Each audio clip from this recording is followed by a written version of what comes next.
is a lifestyle.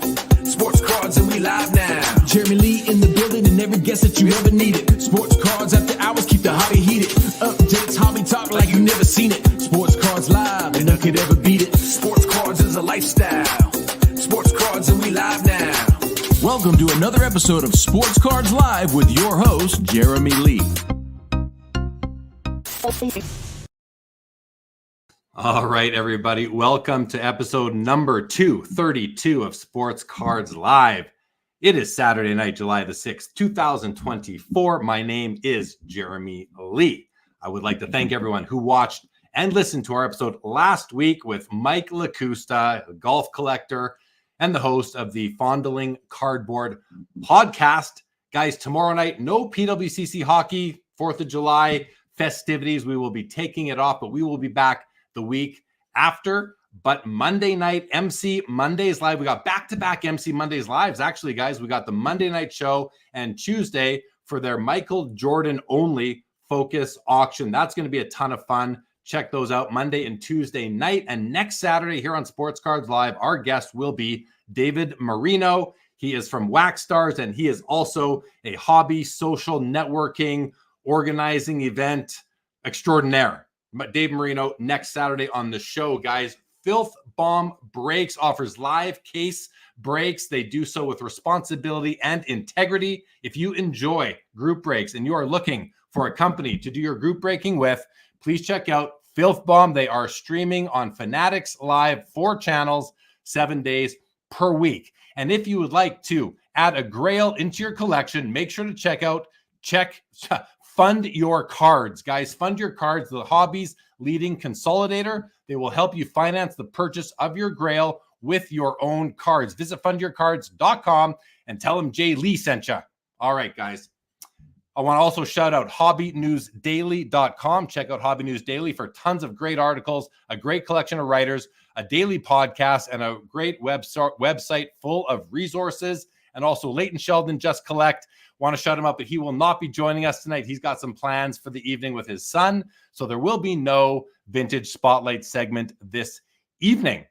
Guys, this show is also available on podcast, wherever you get your podcast, Spotify, Apple, Google, everywhere you get them, even iHeartRadio. You can follow and subscribe for free. And please leave a rating or review on your podcast platform. Would greatly appreciate that. Thank you, as always, to all of our loyal viewers and listeners. If you're not yet subscribed, please take a moment and do so. And as always tonight, and especially tonight, your comments and your questions are in play because we don't have much of a show plan tonight. We're going to take this. We're going to do a little bit. We have some topics we want to talk about, but this is going to be one of those sort of freestyling shows that I like to do every so often. But we have a guest. We have my co-host. Let's bring him out, Joe Poirot from Santa Cruz, who is on mute. He will be joining us tonight. Joe, how's it going, buddy? Going great, Jeremy. Thanks for having me on, and welcome to the show, everybody. It's good to see all the Sports Cards Live community out there. Hello to all my hobby friends. Very nice intro. I love it. Well, we do have a few bullet points to talk about. A few, really, what have been a few hot topics in the hobby? Listen. There's a lot of guys out there that do daily YouTube coverage podcasts that cover a lot of these things, but sometimes I like to discuss them as well and touch on a few things. So we will, but we're not going to hammer them too hard, I don't think, because there's enough people that are informing a lot. But hey, not everybody watches everything, so it's good that we talk about them. Let's say hello to the chat, guys. Stukes is here. He's here early. What's up, Stukes? Good to see you here tonight. Jeff McMahon. We got Jeff McMahon. He's always here. Good to see you, Jeff. Always appreciate seeing your name. Same with you, Justin Bode. What is going on? Hey, Dylan Rantucci. Good dude right there. Dylan, what's happening, buddy? The professor is here. Always good to see the professor in the chat. Willie T. Orlando. What is a show nowadays without Orlando? They don't happen. Orlando, thanks for being here. Todd McDonald. Good to see you. Thanks for reaching out. Yelia is here. Chad Shipper is here as well. Hey, Yelia throws you a hello, Joe. Mark Santucci is here as always. D Sup, Santa Cruz Skateboards. He must know you're from Joe's from Santa Cruz, guys. My Joe Poirot, my guy from Santa Cruz. Justin, I love that we don't have a show. We have a show. What do you mean, Justin? We have a show. but it's, it's a little, we're going to have some fun tonight, guys. We're going to have some fun. Hobby Champs is here. What's going on, Hobby Champs? Latrell Spreewell says, Jeremy, sorry to hear you were scammed recently. I really appreciate you sharing your story with the hobby community. Hopefully you get your money back. Yeah, I'm sure a lot of you saw that because I did post it on everywhere. I was scammed for just under $700 Canadian. My fault. Like, I trusted the guy, but he was a trusted member, hobbyinsider.net, which is a 20 something year old hobby message boards that I actually am the lead on. I'm the lead admin, and maybe I shouldn't have sent non-recallable funds to this guy, but as I've said to the members of that community, better me than any of you. So I'll suck it up, and hopefully I can get some of that back. But I made a formal police report, Joe, and I don't think they're investigating it super hard yet, but I think they will eventually once it gets to their queue, and we'll see what happens. But when you scam somebody in this hobby, you have to be careful because there's a lot of talking. People talk a lot in this hobby, and they talk publicly, myself included. And I decided to call them out. And if you're going to scam me, and then you're going to go look for a job ever, and they Google your name, I don't know. They might see that you scammed somebody for some money, and you might, it could really affect you. So don't be scamming. Don't be scamming. Mookie Chilson's here. Jacob Thiessen is in at November for the Expo. Not quite yet, Jacob Thiessen, but I'll see you there. Doghouse Hockey, good evening. Welcome to the show. Robert Scott, good to see you. Michael H. Hey, what's going on, Michael? Good to see you. Joe, okay, so you know what? We were just talking about my getting scammed. That was the first thing I had on my notes here was my run of bad luck. First I buy stolen cards at the Edmonton Expo back at the beginning of May. Luckily, I came out financially unscathed. I got my money back, and I was able to share the information. And I hope put that in the back of a lot of people's minds to just be careful when you are buying cards. If your spidey senses go off, maybe ask some extra questions. And then I get actually scammed for call it $700, and that is a run of bad luck. I wonder, if they say bad luck comes in 3, Joe. That's 2. Hopefully I can think of a third bad thing that's happened, so I don't need to wait for the third, but that happened. And one of the good things, I guess, is that I do have a platform to talk about it on and inform people and spread the news. So yeah, that's Robert Scott. Hopefully in this case, things don't happen in 3s. I definitely hope that they don't. What did you think about that, Joe? Any thoughts when you saw me post that? 'Cause I didn't mention it to you, I don't think, before you might have seen it on my platform.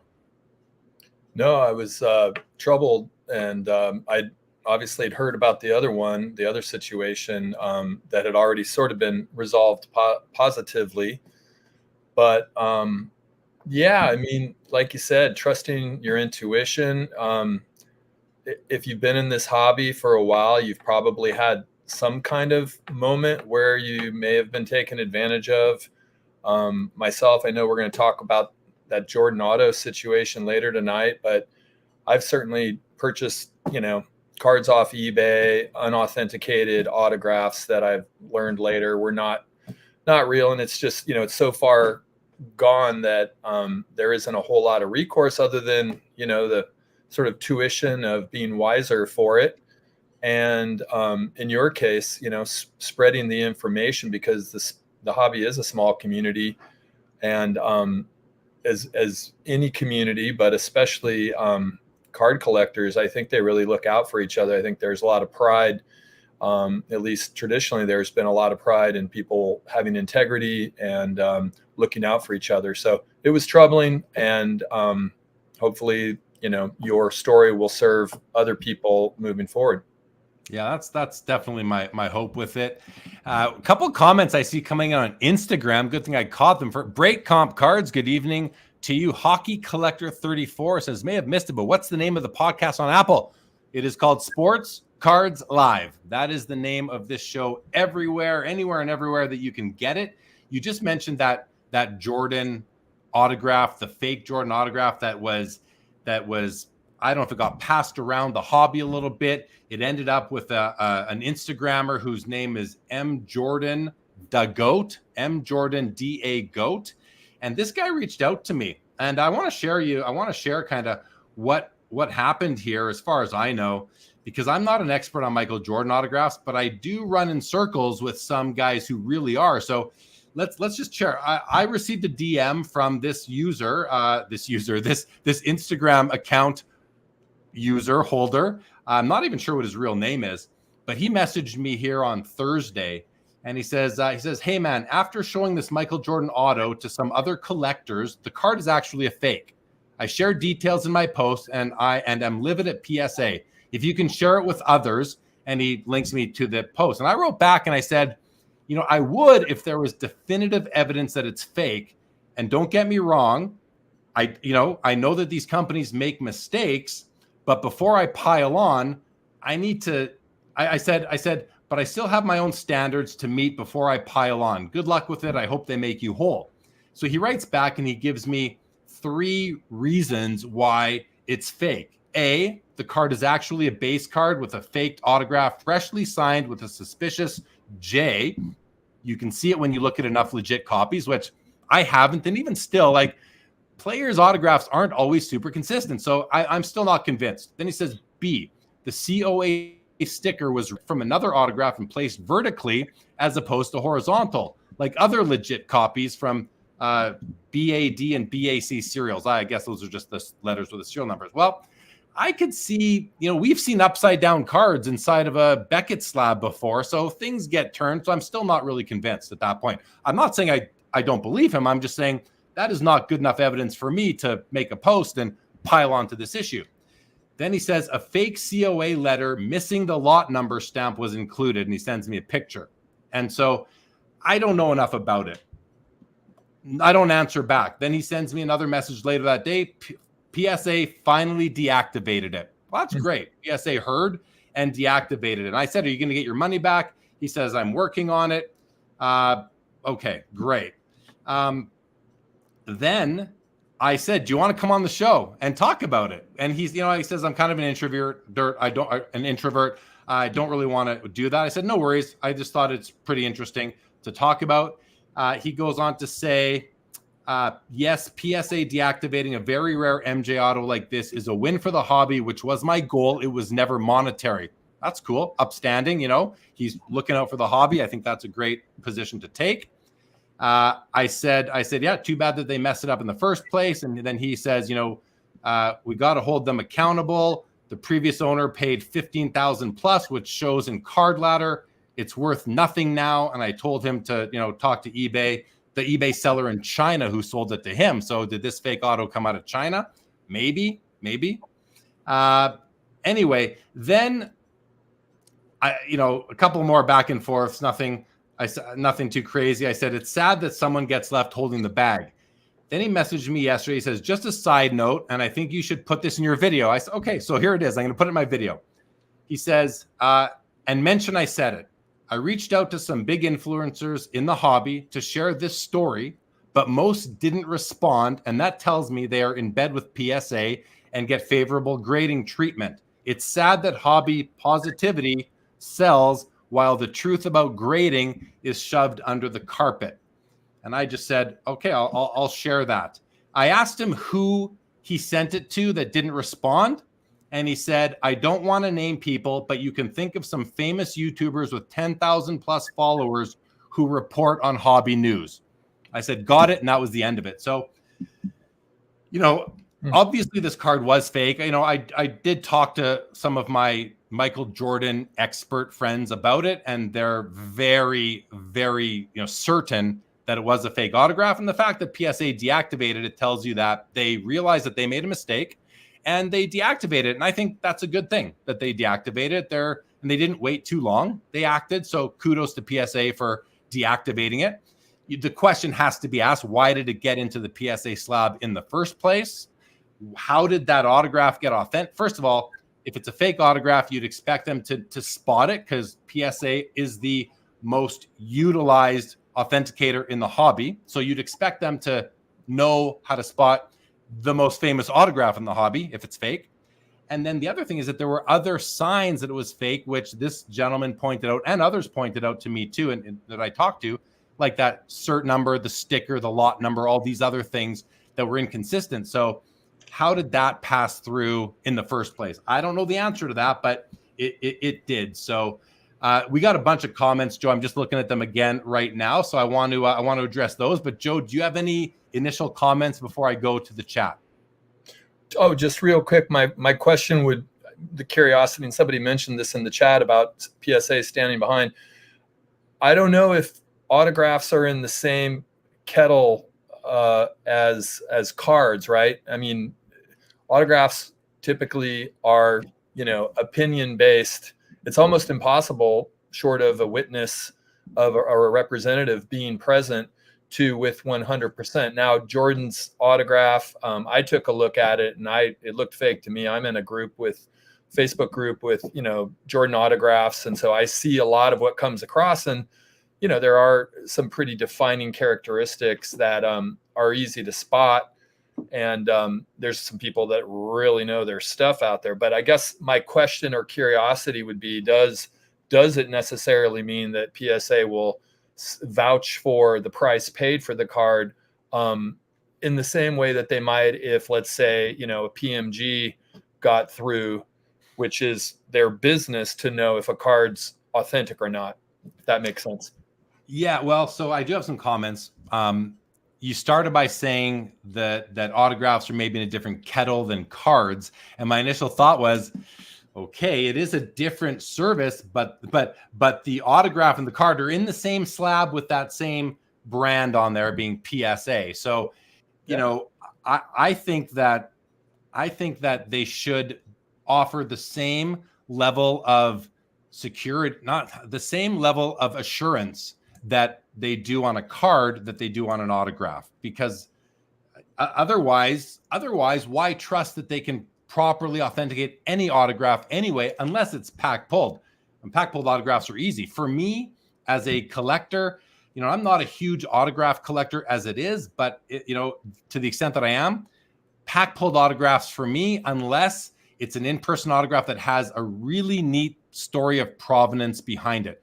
I have no interest in owning. Personally, I'm not a guy that wants an autograph from somebody that stood in line at a card show to get a few things autographed. That's not a card. That's not something that I like. A lot of people love them, and that's a great experience that those people get.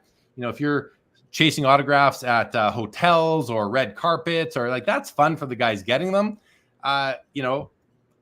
It's funny because on one hand I say, that's not for me, but however, I do have a series of Hollywood autographs because I have a personal friend who goes and gets them, and he supplies me with some every so often. So those are cool because I know who's getting them. But if it's not pack pulled or witnessed, I find it to be a little bit less certain that the autograph is going to be real. And if PSA can get it wrong, that's concerning. And I'm not saying that they have to get it right 100% of the time. I mean, we don't expect that. We shouldn't expect that. We have to cut them a little bit of slack, give them some rope here, because even athletes sign differently all the time. So I see you're smirking, you're looking at comments. I'm not. So let's go to that.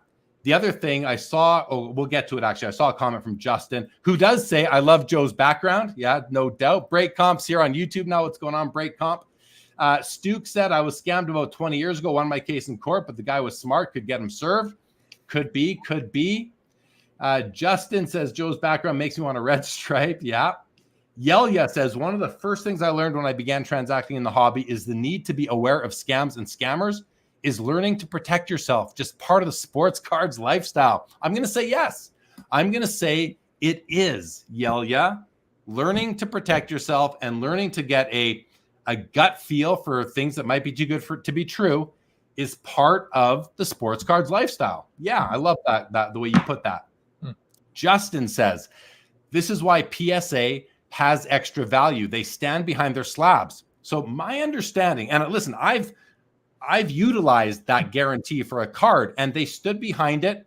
I had to fight them to get what I thought was fair value. They did come up and they doubled their original offer. This is a couple years ago now, but I did get what I was happy with it.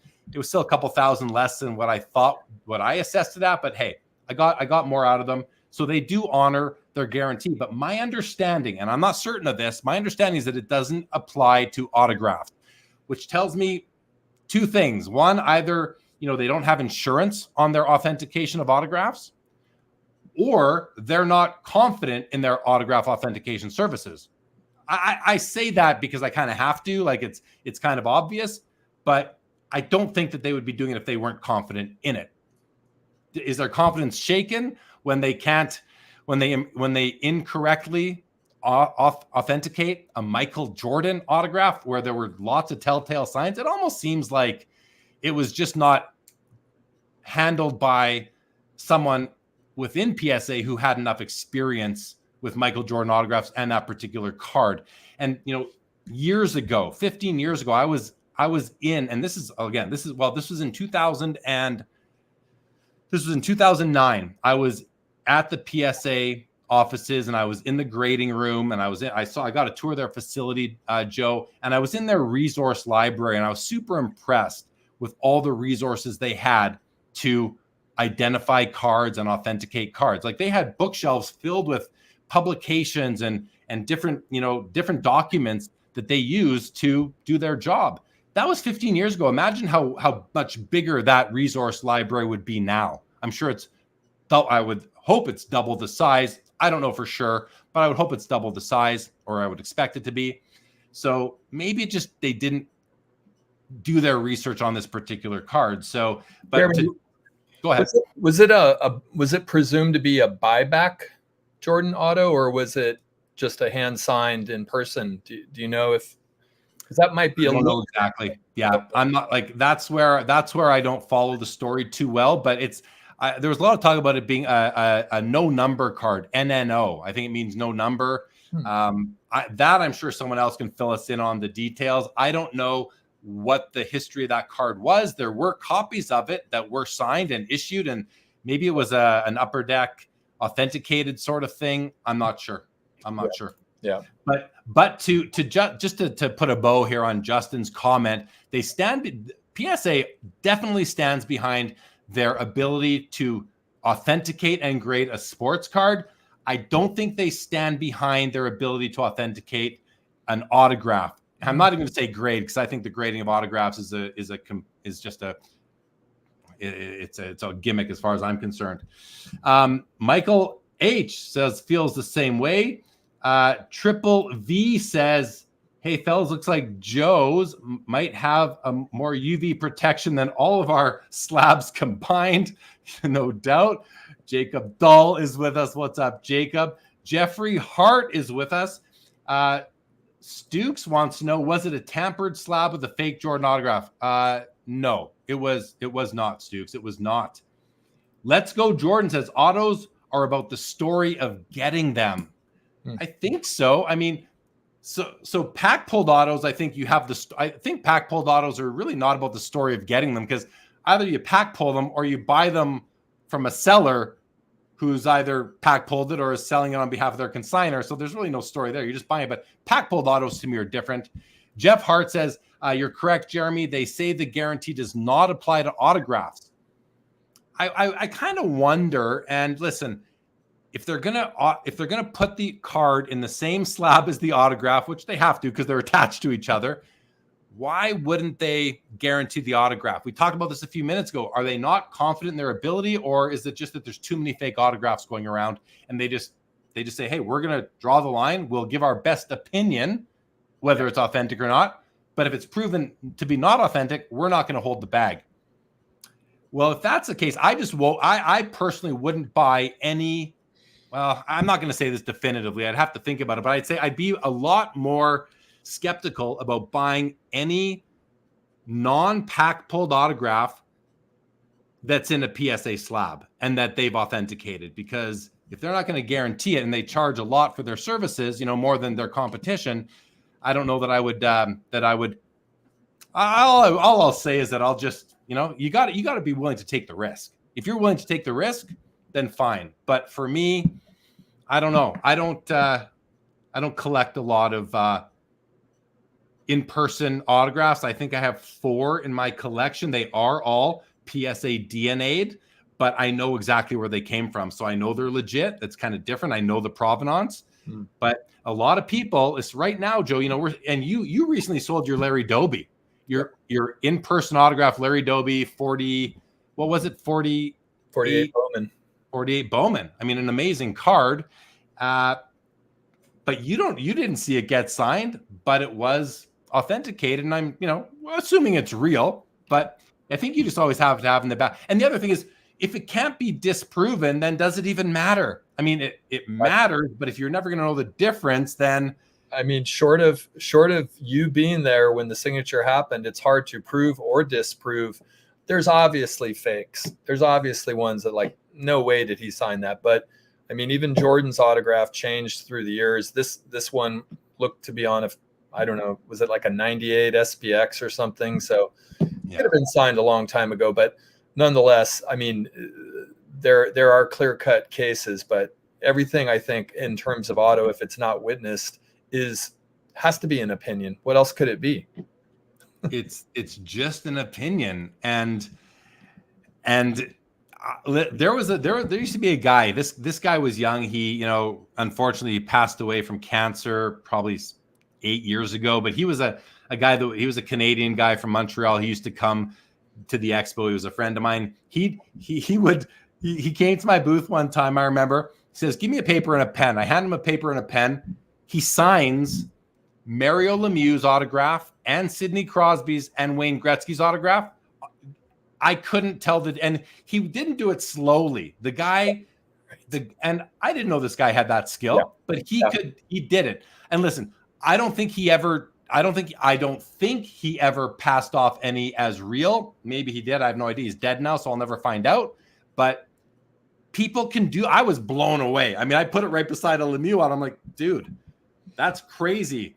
Don't do bad things with it, but that's crazy. Like people can sign just like the athletes could. Yeah. Do you remember the name? I mean, one of my favorite all-time shows of Sports Cards Live is when you had a really pretty prestigious autograph authenticator who I think at different moments worked both for BGS or JSA and PSA. That was a great episode. What was that guy's name? Yeah, that was early. That was in the first 40 episodes, I'd say. That was probably in 2020. His name is Steve Grad. He was and still is the Pawn Stars autograph authenticator. He's with Beckett Authentication Services. He was with PSA, but PSA, I guess PSA decided to let him go when they weren't willing to pay his price anymore, and they hired some other guys to backfill when him and his team left. They went to Beckett, and my understanding is that they are the best in the business.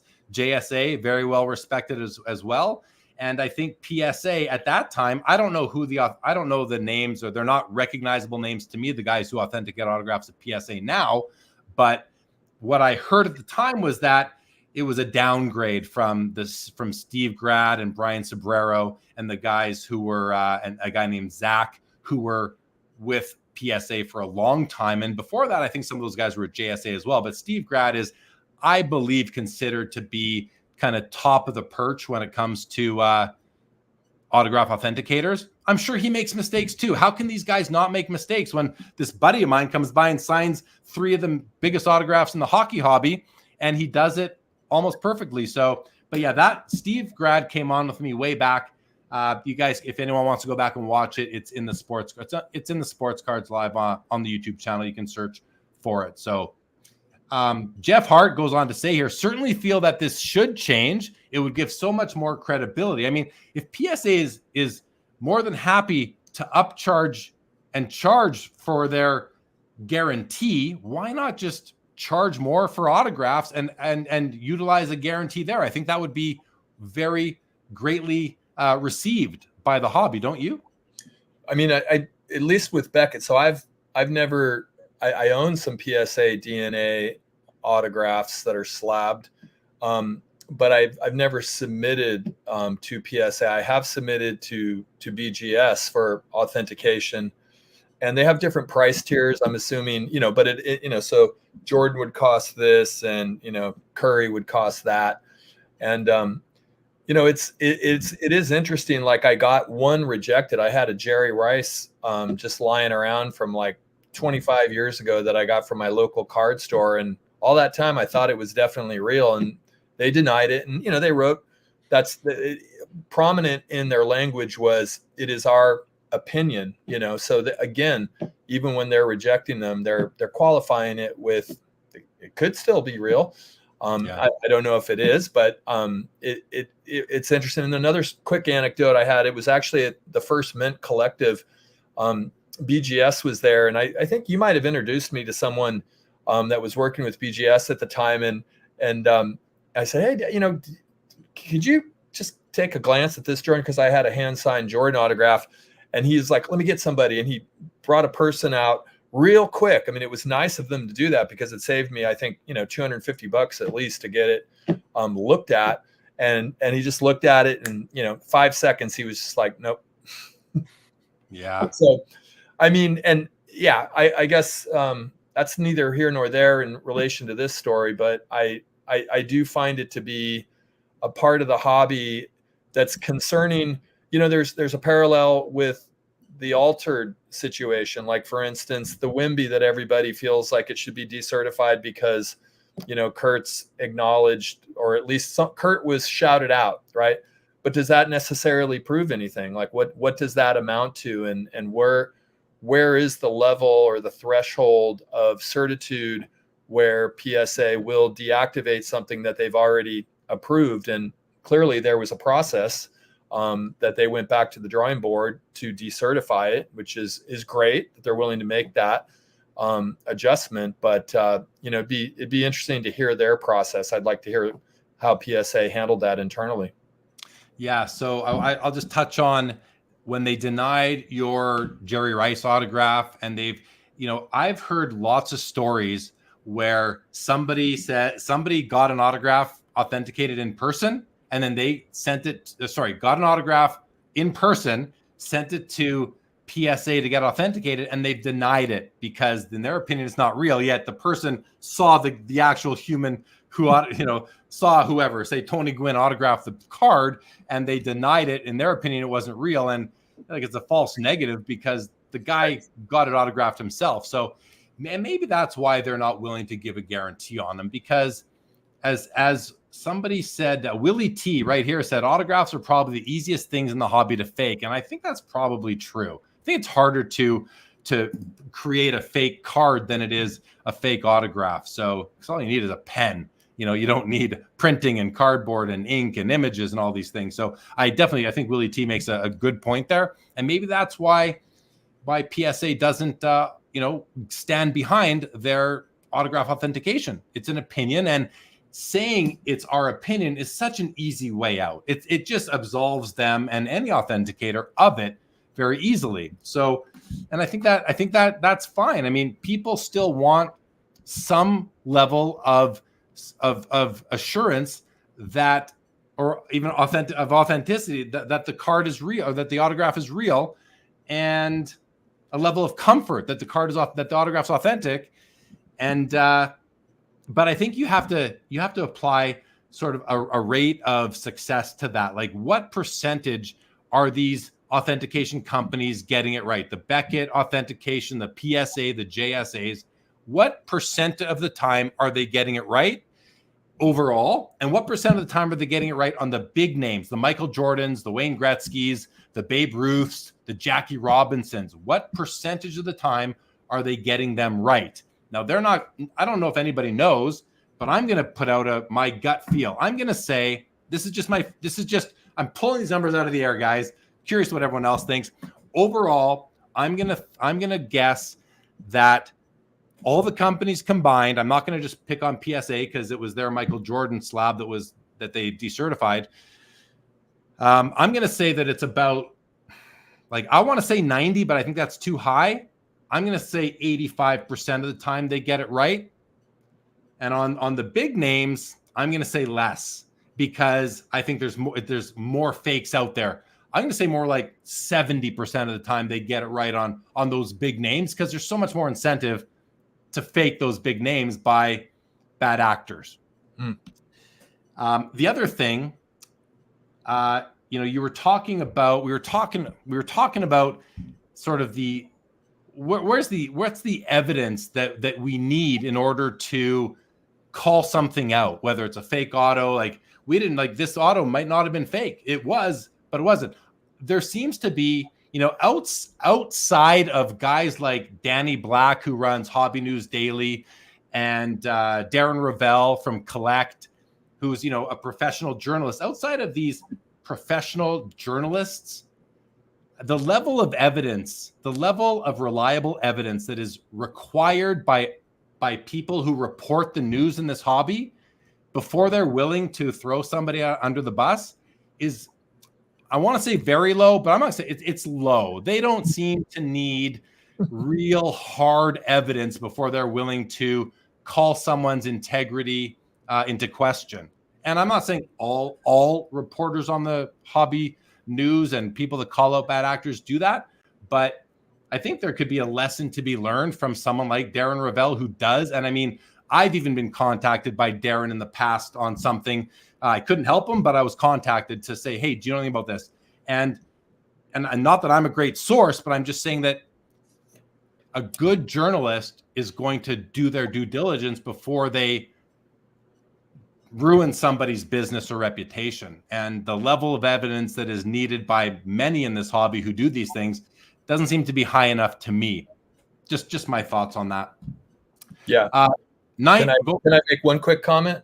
Yeah. I mean, it's just interesting to me with the grading frenzy, right? I think a lot of this comes back to sort of education, right? That people coming in who look at something slabbed, even by the most reputable companies, as gospel and or for sure it's this, and even to a grade, right? That it's a 10, that it's a 9, that it's an 8.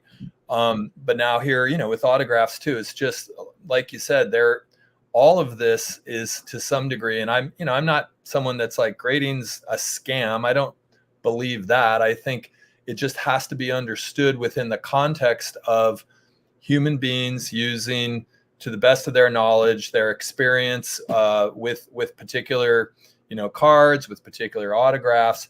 And if you understand that, and one of the people in the chat made this point, it's why in-person autographs are a somewhat significantly lower priced, depending on the issue, of course. I mean, you get a rookie card signed or something like that, but in general, something that's kind of aftermarket signed or hard signed, whatever they call it, is lower. And that's because of the, I was going to say 85% too, Jeremy, actually. Oh. So I think that's fair. I think it's fair. And I think I would have to think that the authentication companies, they might fight for a higher number, but I think that they wouldn't be that far off in what they recognize, because they're decertifying. I'm guessing they're decertifying things quite a bit. So really quick couple, I'm just looking over at Instagram. MJ Ventimiglia says, love the new pod, Jeremy. I think he's talking about the new vintage Spotlight podcast that Leighton and I are doing every couple weeks. So it has its own podcast and YouTube channel. Thank you, MJ Ventimiglia. And Jay Hutta 83 on Instagram says, usually these guys sign differently in person too. But that's something that the authenticators should know. And I think they do know about many. They know the evolution of autographs and the versions of the autographs as well, I believe. I think that they do. Jeff Hart says, certainly feel this should change. Yeah, we did that one already. All Elite here says, it's the story on how you chase the auto, purchase pulled, and where, how, and the time. That's why I love the hobby so much. There's always a story to a card, for sure. Jeff Hart congratulates you, Joe, on your sale of the Larry Doby autograph. Such a sick card. Sad. For sure. Sad for too. Sure. Stooks just bought a through the mail collection from 1961. Several items are dated. He'll be sending some to PSA. Well, Stooks, you'll see how many they deny, if any. Vintage Card Collector says, the only in-person auto I have is Dr. J. Julius Erving on his rookie card, and I watched him sign it myself at the National. Vintage, is it authenticated by one of the big authenticators? I'm just curious. Colin Murray, Hockey Card Exchange. What's going on, Colin? Hobby Champs bought a raw Young Gun Timu Solani rookie in-person auto on eBay. I want to send it to PSA. but I want to show it to you first, Jeremy, so I don't waste my time if it's an obvious no. Well, Hobby Champs, all I would do was look at it beside some of my Stylin pack pulled autos. You can do that yourself. I'm not an expert on Stylin autographs at all. I would need to pull out my own, and even then I'm not going to be comfortable giving you my opinion. I just wouldn't give you my opinion. So please do not rely on me for that. Michael H., I'm not sure what you're talking about there. Sorry, I'm a little bit behind in the comments here. Colin Murray says Steve Grad owns the Beckett authentication service. Yeah, I think he's. Steve is a friend of mine. I think he's definitely like a partner in it with Beckett. I think but anyway, that is what it is. 90s hockey collector, what's going on? Jake Dahl says, if PSA DNA isn't going to do a money back guarantee autographs like they do their cards, why bother with PSA authentication anymore? Well, does Beckett Authentication or JSA, do they offer money back guarantee? If they don't, then I think the question has to be, in Jacob's words, why bother with autograph authentication at all? Well, because you want some level of comfort. I think that you have to, what we just said, think for yourself, what's the percent of the time that you think they get it right?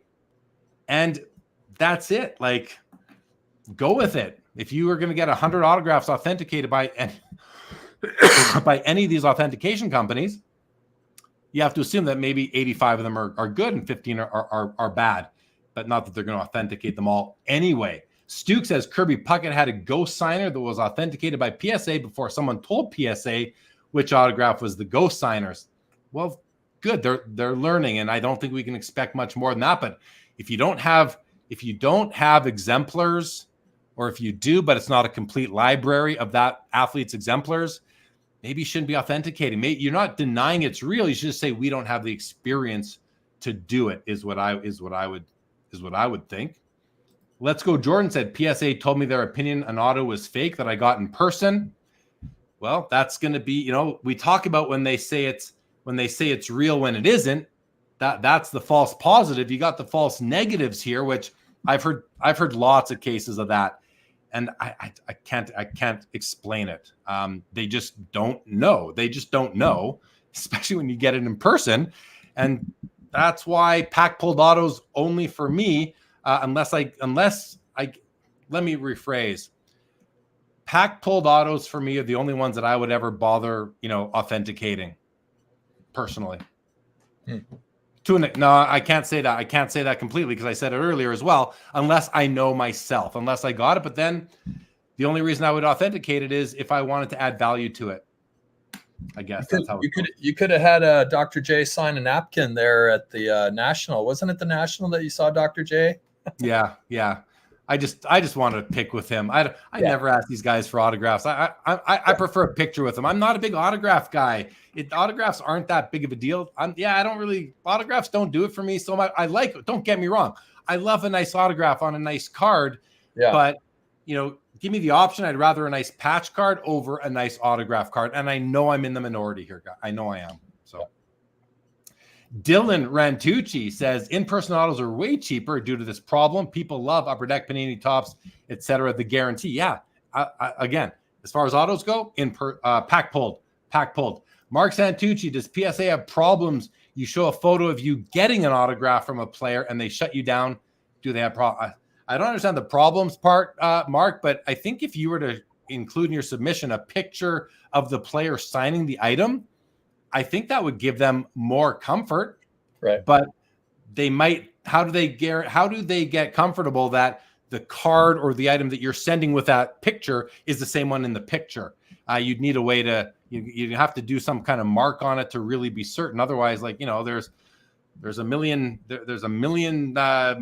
Mike Trout rookie cards out there. Tops updates. Stuke says I compare the PSA exemplars on their website before I send an autograph in for authentication. I think that's a great idea. Hobby Champ says PSA is never saying an autograph is fake. They're simply saying they aren't willing to put their name behind it by authenticating it. Yeah, and I think that's fair, actually. I think that but what they are in essence saying is that we don't know. They're saying we don't know. And as long as they give you your money back, I'm okay with that. I'm okay with saying we don't know. because I don't want you to say it's fake if you don't know. I don't want you to say it's real if you don't know. Tell me you don't know. Well, That's a great thing. I think it's great that they do that. I wish they would know, but that they don't and that they admit it, I think is wonderful. Wait, but the money back, you mean for the service of the review? Yeah. Because they charged me for the Jerry Rice review that was a negative. Was it a it's fake or we don't know? It is not, in our opinion, a legitimate autograph. If I'm remembering, so that isn't a we don't know. That's it's fake. And in that case, I don't think they should give you your money back. They delivered an opinion. But if they deliver a we don't know, I think they got to, because they're not qualified to offer the service. Give me my money back. I think that makes a lot of sense. Push. Mookie Chilson says there's a crisis of trust. You're right, Jeremy. It's not isolated to the hobby. Trustable sources are in short supply. And guys, these are all the authentication companies. They have to be on alert because they are I'm sure they're just being blasted with fakes all the time, right? The number one thing you need to, if you are an autograph forger, the number one thing you want to do is get it in a PSA slab or a BAS or a JSA. So all three of these companies are on high alert. And that's why they deny or say we don't know more often than maybe they'd like to. Mid-Atlantic says there is a simple way to test this. Knowingly submit 10 fake autographs and see how many get authenticated. The hobby needs a consumer reports equivalent that tests the authorities. I think that's a great point. Mid-Atlantic. Justin Bode likes pack pulled. Me too. Michael H. had some bad luck with a Yaz rookie, it looks like, a Yastrzemski rookie. Dante wants to know if you guys are excited for Topps Chrome. Yeah, I'm excited to see Topps Chrome come back to basketball for sure. Vintage card collector. My Dr. J rookie is a PSA 8 auto, is graded a 10, possibly more likely for PSA to authenticate an in-person auto at the National when you walk it right over to them. Right. Yeah, but there is a story where I forget who the authenticator was, denied an autograph.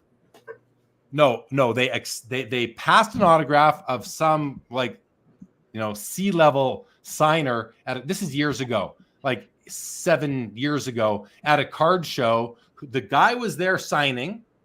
Another a customer faked the autograph and then took it to the authenticator. I forget who it was.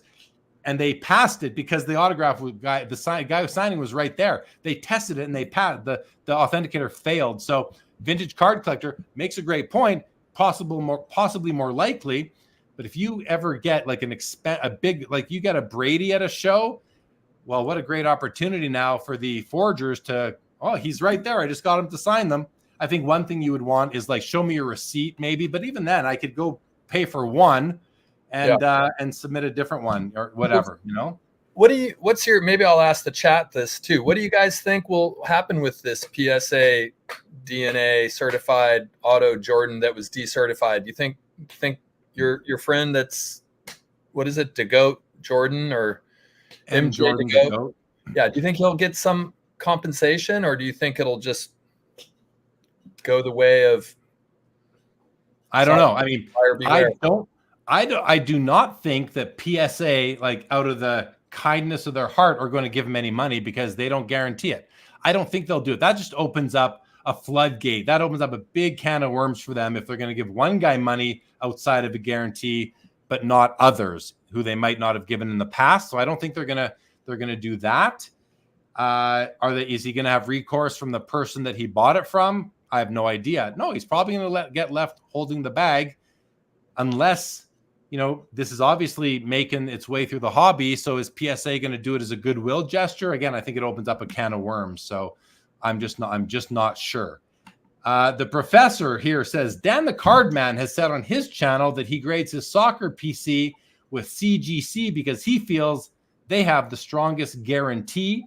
If true, then CGC purchasing JSA may create new strengths. Yeah, that maybe. I don't know that. And we're hearing it third hand through the sports card professor who heard it through Dan the Card Man, who we don't know where he got his ideas from, or at least I don't right now.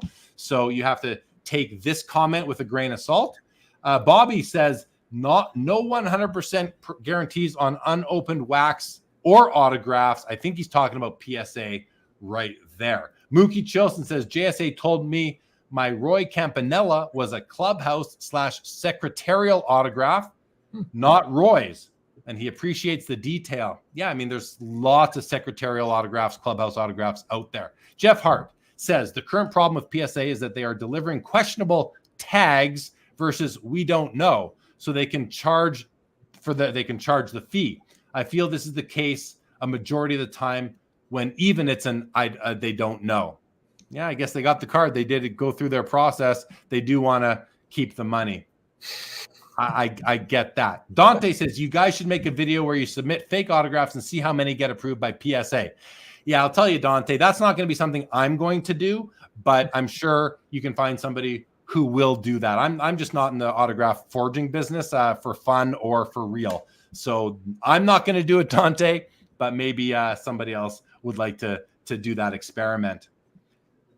Colin Murray says that Ted Lindsay autograph at the Expo, KSA and JSA were set up, story on CBC. Not sure what that's all about. Mark Santucci says, I would love to answer Joe's question, but I don't have an answer. No, I don't think it's a tough one to answer. Stukes here says, items from the FBI Operation Bullpen items from the FBI Operation Bullpen forges are still floating around the hobby. The authenticators know that the autographs are fake. No opinion on those. All right. Should we move on to another topic? Sure. Sure. Yep. The next topic I have that we discussed was the PSA slot machine that's in Las Vegas at the casino. It's a bad week for PSA. Yeah, well, I mean, it's when you're the biggest name in the hobby, you're gonna have the most stories about you. It's just par for the course, right?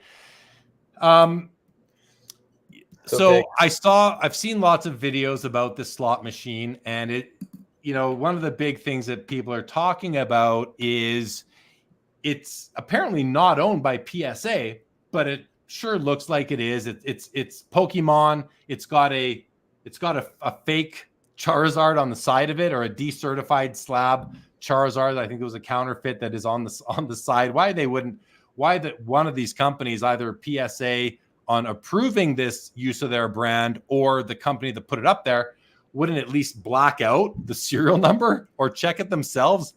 That's Bush League right there, but it is what it is. I mean, it's Bush League, but I don't think it's the biggest deal out there. But I think the biggest, what the critics are saying out there, and I've watched some content on it from various content creators, is that this is just one of these repack sort of products that isn't, where there's no checklist, there's no guarantee that you're going to get value out of the slot machine, the vending machine, and you're paying $50, you're going to get a card worth, whatever, $3, $4, $5, $15, whatever it might be. And is there the opportunity to get a good value card out of there? And I think what all of these critics, and I'm not saying, listen, first of all, I'm not going to say that I'm a fan of this thing. It would never suck $50 out of my wallet, even if it was a sports card, not a Pokemon. It would never suck $50 out of my wallet. I just don't like that gamble. But what I don't think that, and this is a subtle point, what I think a lot of people are overlooking is that I don't look at this really as a repack product that way. I look at it as a novelty product set up in a casino. This isn't at the card shows where it's all card collectors. This is at a casino with families walking by, and they're going to buy something for their kid or themselves and maybe just get a Pokemon card for $50. It's not that much money at the end of the day. So what are they expecting to get? Not everybody buys cards just to flip it right away. Not everybody, or let me rephrase though. The audience for that vending machine in that casino, I don't think it's card flippers. I don't think it's Pokemon investors. I think it's people on vacation in Las Vegas who want to get a Pokemon card for their kid to keep the kid quiet for the next 20 minutes or whatever they can do, put a smile on their kid's face, that kind of thing. I look at it like that. That's how I see the Pokemon slot machine, the Pokemon / PSA slot machine in Vegas. those, again, I'm not saying, again, it would never suck money out of my wallet. I would never, maybe I would buy one. If my kid was a big Pokemon collector or fan, my young son or my daughter, and we're walking by and he's like, Daddy, Pokemon. I'm like, how much? 50. All right, let's get you a Pokemon card. He doesn't care what it's worth. I'm not going to care what it's worth. Take a Pokemon card. Is there a chance of getting a $500 card out of there? Maybe. I don't care. Like, a lot of the content I've seen on this machine comes through the lens of a sports card investor, a sports card flipper. It doesn't come from the person who's buying a novelty product. Let me ask you this, Joe, and everybody. When you are in Vegas and you're paying $8 for a cup of Coca-Cola for $8, when you know you can get it at 7-Eleven for $1.99, are we calling out the casino for selling that at a way higher price? You go to the airport, you're paying inflated prices because you're a captive and trapped audience. This is that kind of thing. I don't look at this as a repacked product. They're not selling it on Whatnot to card gambling addicts. They're selling it in a casino. So I don't have as much of a problem with it as all the other content creators that I've seen talk about it, because I'm not looking at it through that lens.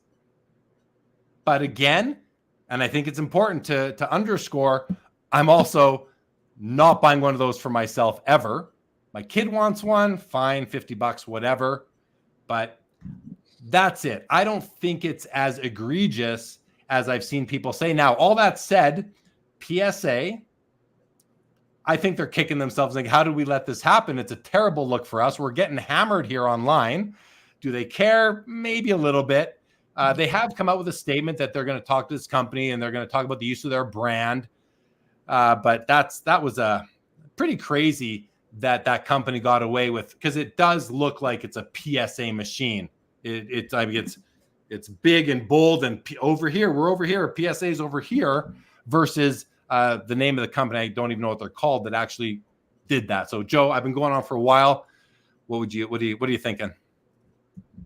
Yeah, I hear your point. And, I didn't completely do my homework. It sounds like there's developing angles to this story all along, but I think it's fair for the hobby. I mean, especially in a moment where there's, I would say, some tension in the industry about repacks, whether they're healthy, whether they're not healthy, the ecosystem. I've heard strong cases on both sides, frankly. And so this is a manifestation, I suppose. It's not, as you said, like repacks in the pure form, but it could be perceived by some as a slippery slope if this were to replicate in other areas. But I hear you. It's like, it reminds me of kind of going to the boardwalk here in Santa Cruz. You're not probably going to go to the boardwalk to win a Cupid doll or whatever it is, a teddy bear for your kid, and spend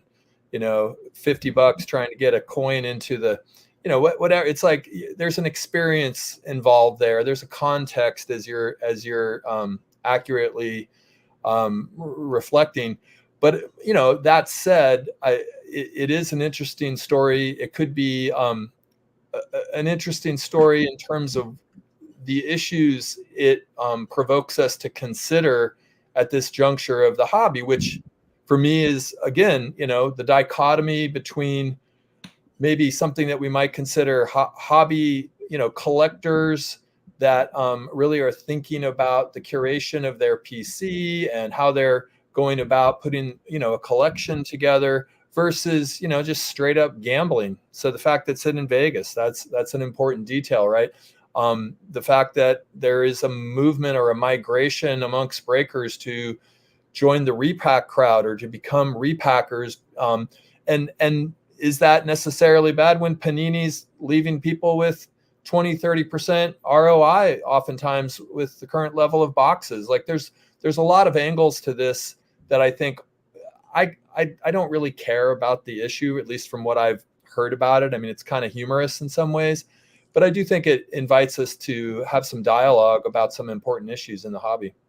Yeah. Okay. So you said you don't really care about the issue. So here's what I'm thinking. Does PSA really care about the issue? I think they care about their brand, as they should. Kudos to them. But it comes back to content. We don't have regulation in the hobby, but we have an informal degree of regulation because we have a series of content creators who are out there just looking for something to bust wide open. They're just waiting for something like this to happen, so they have content to produce, because that's what they do every day, is put out daily content about the headlines, the news of the day in the hobby.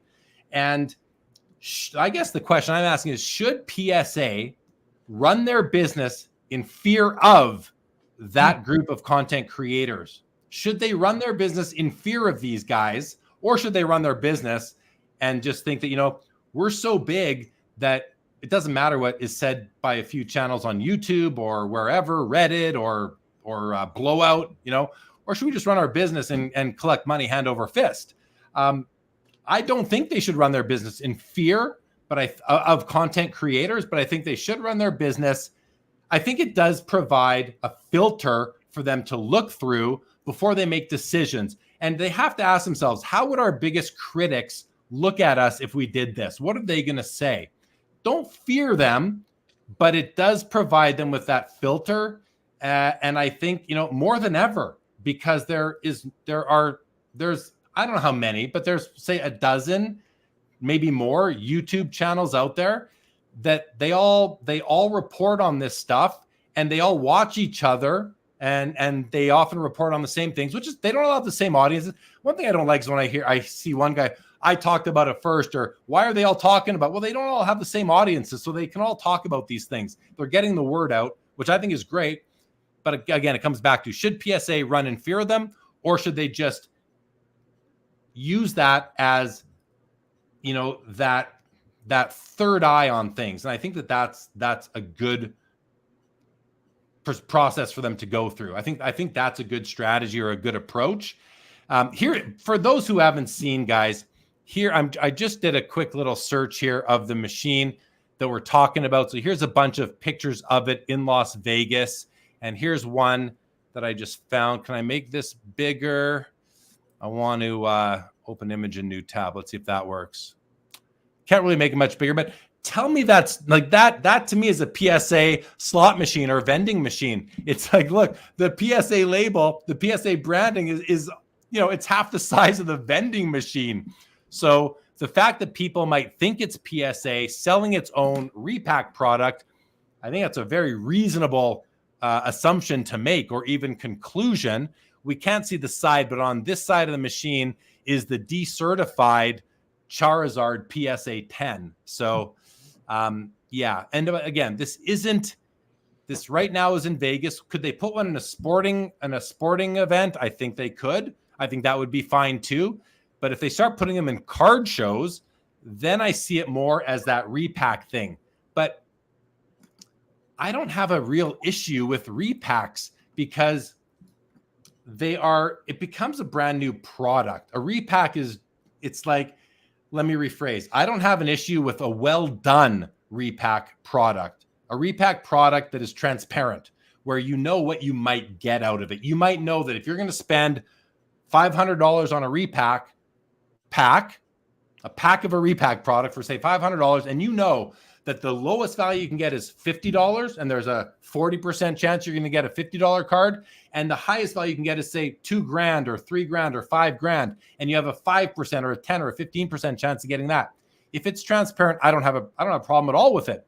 And you can be certain that what is stated on that checklist is in fact in that product. I think that's a great idea. Maybe I'll do a repack just like that to prove that a repack can be done well. Maybe we'll see. I've got enough stuff to do it with. So, that's kind of like my thoughts on this PSA slot machine, or I can't say that. That's not fair to PSA to call it a PSA slot machine. A PSA branded vending machine, I think, is the better way of saying it. Those are my thoughts on a bunch of comments, Joe. So let's go to the comments, see what everyone out there.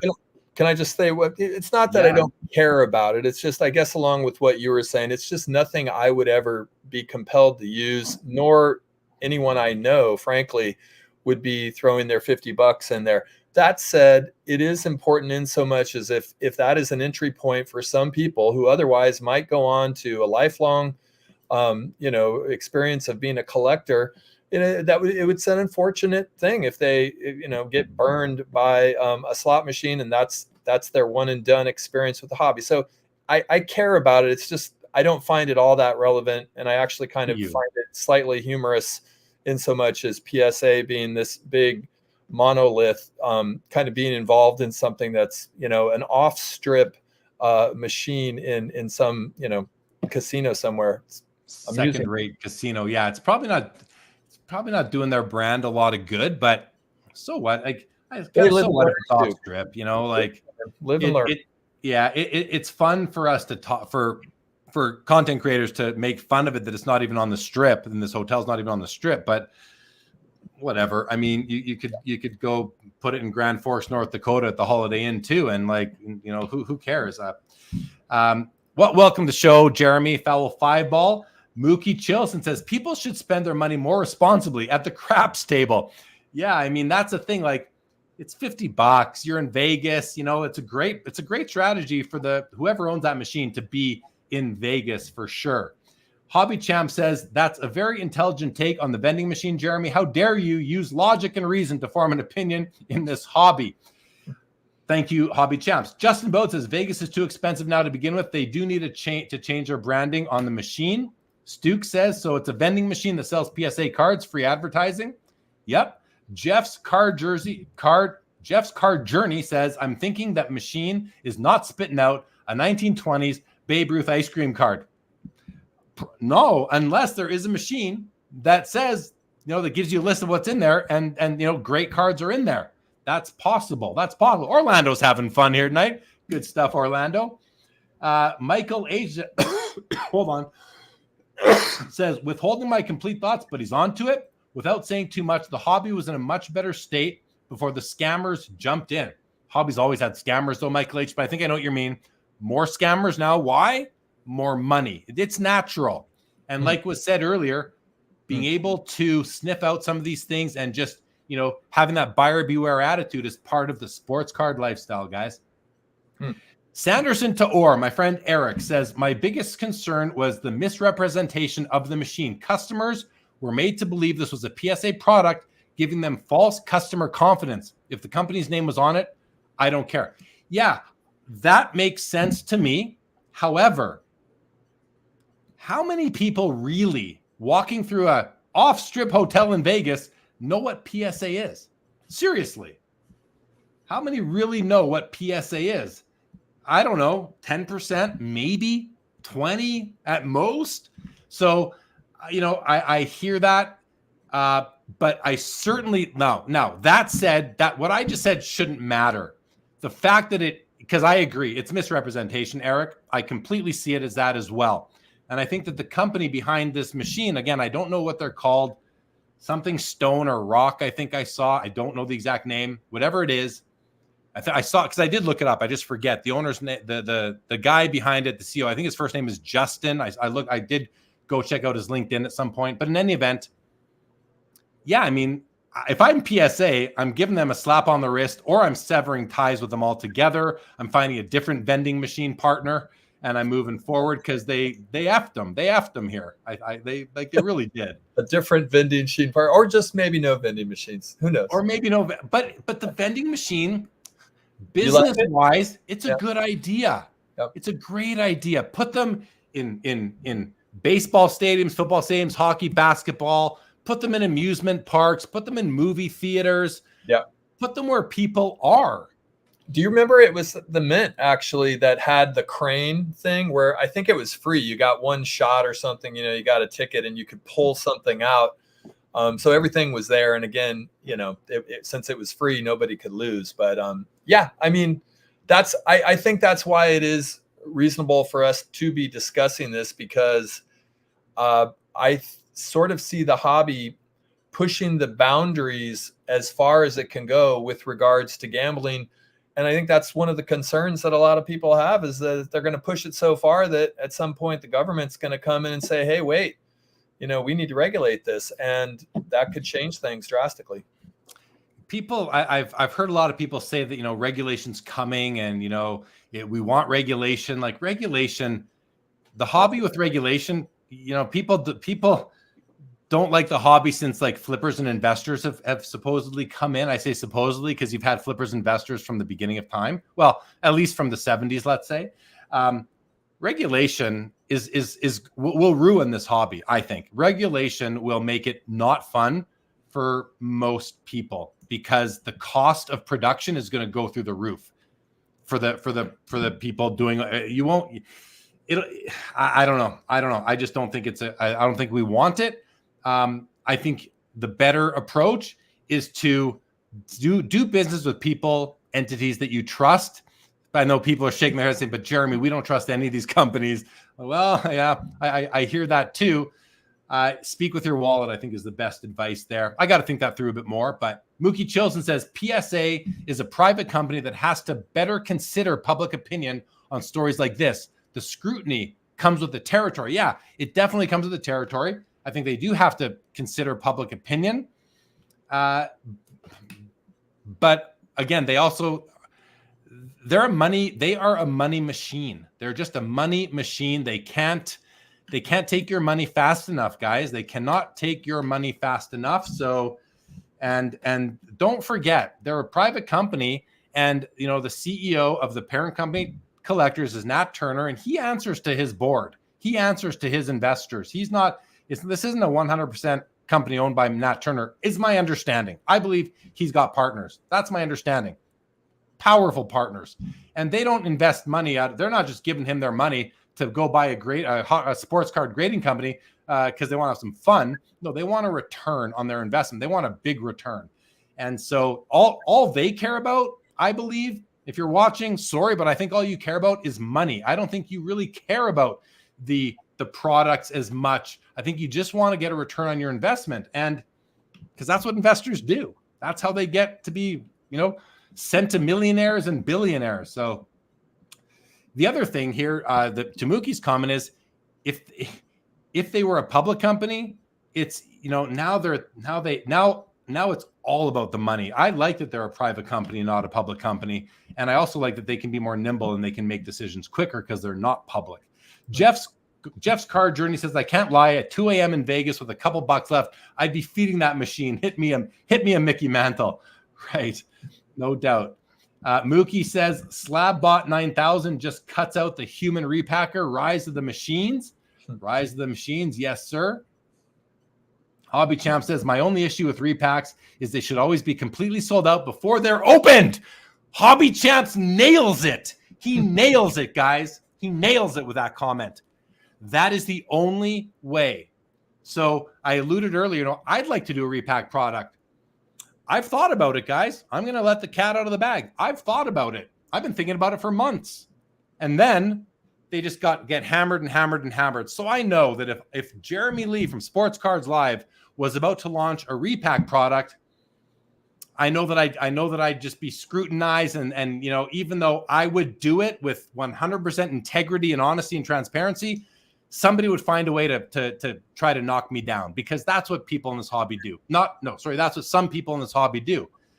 And one of the things that I thought that I would do is, the only way that I would do it is if it completely sold out, and then I found a way to randomize it properly and like transparently, so I couldn't be accused of my friends buying the spots or anything like that. But it would all have to be sold out, and then it would all be opened live in a live stream on camera. That's the way I would do it. Let me know, guys. Here, I'm going to ask you guys a question, because I will do one of these. I will do a repack product for the first time ever, maybe once a year sort of thing, just a big event, maybe twice a year, maybe once a quarter, whatever. I will do one if enough people would, number one, buy them, and number two, trust me. Because, but of course, I would also want input on how do I gain the hobby's trust. So some of the biggest critics in this hobby of repacks in general, I would want their input. What would you do? to make it better? Would you still call it a repack? Would you call it something different because it's not a repack, or it's a repack, but it's like a transparent repack? Anyway, maybe I'll explore that further. I've had the idea in my mind because I think that repacks can be fun and they can be a good idea if they're done properly. And I don't know that they've ever been done properly. And Hobby Champs, with this comment, this is the most important thing, I believe, to a repack product.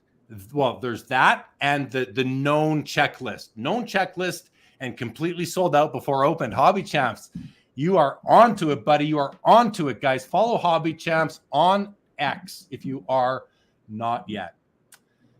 Jeff's Card Journey says, what are the odds for pulling a 10 out of the machine? I have no idea. Orlando says, PSA has been criticized for years since the first graded card was trimmed. PSA is a monster, right? The first card ever has been trimmed or sheet cut. It's not properly labeled on their slab. Yet they've grown into the monster that they are. And I don't know why or how. Listen, when Nat Turner and his group acquired PSA, I was so happy that a real collector was in charge. I really was. And I still love that Nat Turner is a real collector and is in charge of PSA. But it's been a few years now, and you get in there and you see the potential to just bring in money hand over fist. I haven't talked to Nat. Well, I talked to him briefly at the last National when I gave him a card to look at for me, but I haven't had him on the show since episode 100, I think, which is 3 years ago now, probably. So I don't feel like I quite know him the way I would have that night when I had him on the show. But, I feel like Nat's a man of integrity. I really do. I think he's just running this big monster of a company that's it. I have really no other thoughts on that other than he's got a big job. Him and his executive team have a big job over there, a big responsibility over at PSA. Hits and Chick says, does Fanatics really care about the hobby shops? I think they do. And I say that because I think they care about the industry, because I think they care about making money. And to make money, you have to have a healthy industry. And to have a healthy industry, you have to have healthy representatives. And those are really on the ground, at the grassroots level. Those are the hobby shops. So Hits and Chicks, I think they do really care about the hobby shops.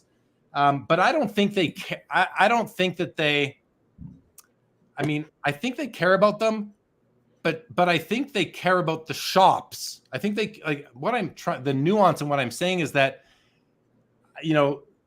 anybody, I don't think that they care who's running the shops, as long as those people are people with good business sense, good business acumen, present themselves professionally, and provide a good experience to the customers. I think that they care about that. But it could be anybody. Anybody can do that if they have the money behind them. And Fanatics would say, okay, I don't know you before, but we're going to do our diligence on you. Now we're going to say you're worthy of carrying our products. Not everybody can carry any high-end product. You have to, these super high-end designer brands aren't being represented by dirt bags. They're being represented by, most of the time, by professionals, by people who represent them well, I believe. Josh Wald, off topic, but was the first question off topic. The first year of the National was like 91, I believe. Josh, 89, somewhere in the late 80s, early 90s is my understanding. Jacob Dahl says, I remember buying vending machine sports card packs at grocery stores back in the day. Yeah, not a repack, but a pack. That's a pack, Jake. Yeah, and you can still buy those. Justin Boat says regulation is not coming. I agree with Justin. I do not think regulation is coming. Not government regulation. I don't think it's. Listen, there is gambling here. There is gambling. No doubt there's gambling. But the fact that the cards you get out of a pack are valued by the market, which is so volatile and so up and down and dependent on what goes on the court, in the game, it's like Warren Buffett refers to the market as Mr. Market, and you never know what mood Mr. Market is going to wake up in on any given day.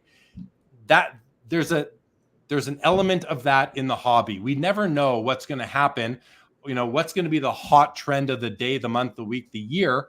And I just don't see regulation coming in to the point where you can't sell a repack product sort of thing on whatnot. Maybe Justin and I are wrong, but I don't think it's coming. I just don't think it's coming. And since that word came out of my mouth, I'll acknowledge I don't actually even know what that means, but more strict guidelines about what can be done and a little less Wild West. Yeah. Josh Wald, I see your question. Do not know. Mid-Atlantic says, JL, PSA name recognition, 10 to 20%. PSA praise for that level of national brand. It's more like 1 to 2%. Yeah, I mean, Mid-Atlantic, if you know what, you're probably right. I said 10 to 20 max. I think I was being generous there. Because Pokemon is so big. This doesn't have to do with sports cards, guys. When I was saying 10 to 20% and to Mid-Atlantic, I was thinking Pokemon. Pokemon's way bigger than sports cards, I believe. And it's kind of, my thoughts were out of Pokemon. But even though Pokemon is so big, a lot of the kids that play Pokemon today, like today's kids, not the kids of yesteryear that are collecting it for value now, but the kids that are playing the game, in grade school, they're not getting them graded. They're playing the game. Do they know about PSA? Probably not. So I think Mid-Atlantic is right. The amount of brand recognition that a PSA vending machine is getting at an off-strip hotel in Las Vegas is probably a lot less than what I said before. And I'm going to go with Mid-Atlantic in that like 5% max, likely. I think you're right, Mid-Atlantic. Michael says your guess is almost telepathic. Yeah, Joe's tuned in. Justin Bowe, Jeremy, I'd be on board with anything you do. Oh, that's a real vote of confidence, Justin. All right. So 1 vote for Jeremy Lee, Sports Cards Live, doing a repack product. Jacob Dahl says, sounds awesome, Jeremy. What would the point be? Oh, what would the price point be? The price point, Jacob Dahl, I don't know, anywhere between $100 and $500, let's say. Because listen, I want to do it where, there's 5 Gretzky rookies that you could hit.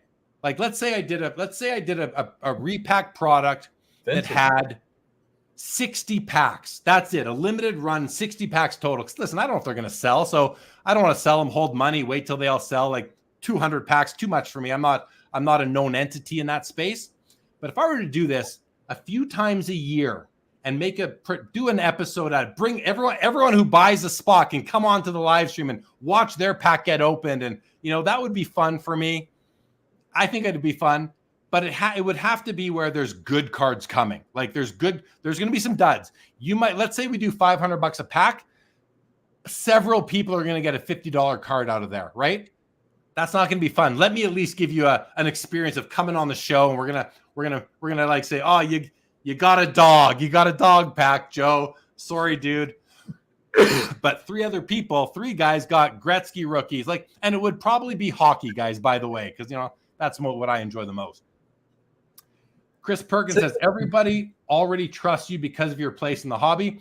I appreciate that, Chris Perkins, but I don't want you guys to trust me because you have to listen. I've been coming out here like up to 4 times a week now for 4.5 years almost. Yeah, I appreciate that, Chris, but I think you see me anywhere out at a card show, get to know me as a person in person, not just from me talking sort of at you on this platform. Talk to me in person, like DM me, get to know me in person personally. Let's build a relationship. Trust me then. But guys, the guy that I got ripped off from recently was a good guy who went sideways. I'm not going to go sideways on you. Trust me on that. But you just never know who you're dealing with. And I want you to get to know me first. Eric says, please don't put yourself in that position. I don't want to watch you go through what's coming. Yeah, right, Eric? I mean, that's the other thing. Like, if I do it, I'm going to be under the microscope. But Eric, I kind of have the desire to prove that if a repack is done right by the right person, and I think I'm the right person because I just know I would do it. I know I would do it honestly, completely. So I feel like I could prove that a repack could be done properly. And the other thing, Eric, is that like I said earlier about PSA, do I want to run my life in fear of some content creators? Not really.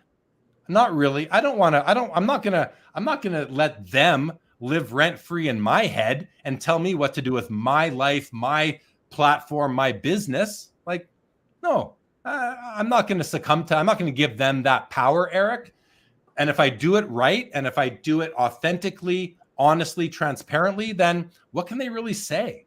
What can they really say about it? You're going to see all the cards. You can add up you can do comps on the values of the checklist, add it up. You can price out what I'm bringing for revenue.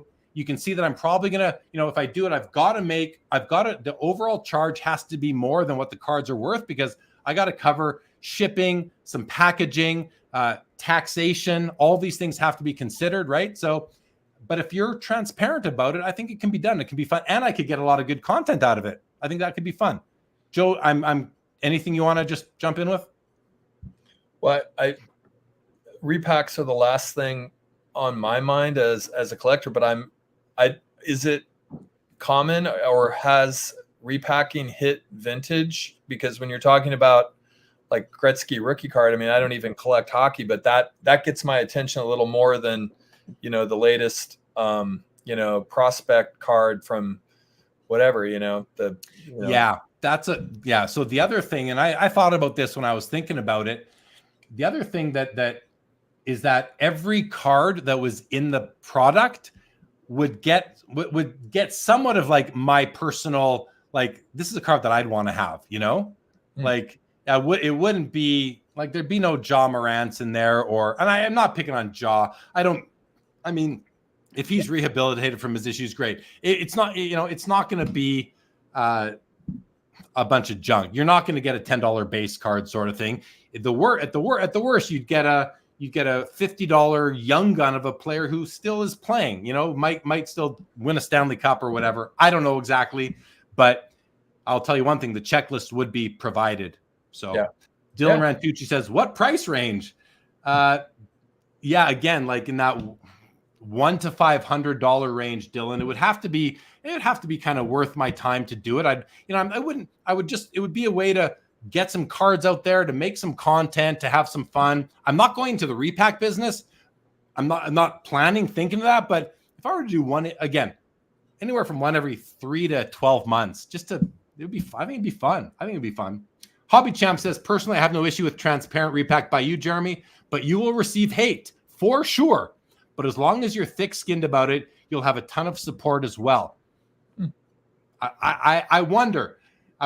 And trust me, Hobby Champs, after, the time I've been doing these shows, it's not that I've developed thicker skin. I've just developed the ability to tune out the critics and the people that don't like me. I just block and unsubscribe. It's a real handy tool to have at your disposal. Yakes 604, welcome to the show, says all the slabs in the slot machine are PSA 10 in the slot machine, the PSA branded vending machine. Thank you. He says, I believe the Pokemon cards are $50 and sports cards are $75. Mookie chills and says, Jeremy, I'd buy a repack. You record the packing out, the video on YouTube. Radical transparency is your ally. Radical transparent. Mookie, I'm going to consult. I'm not going to do it without consultants. If I do it, I'm going to get people to tell me what they think about the process that I would be rolling out with. Jacob Dahl says, I would possibly be in. Thank you, Jacob. Vintage Card says, the sad thing is repacks are only exciting because the value of opening wax from Topps Panini is so incredibly awful. Hobby Champ says they'll call you a grifter without even knowing what the word means.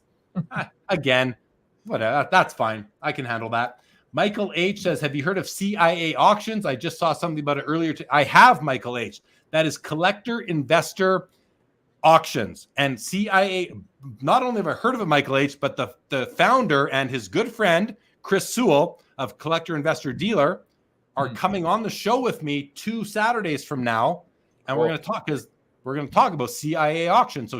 So Chris Sewell, Collector Investor Dealer, I believe, somewhat inspired CIA auctions with his friend, Jeremy the Texas Snowman, who I believe owns CIA.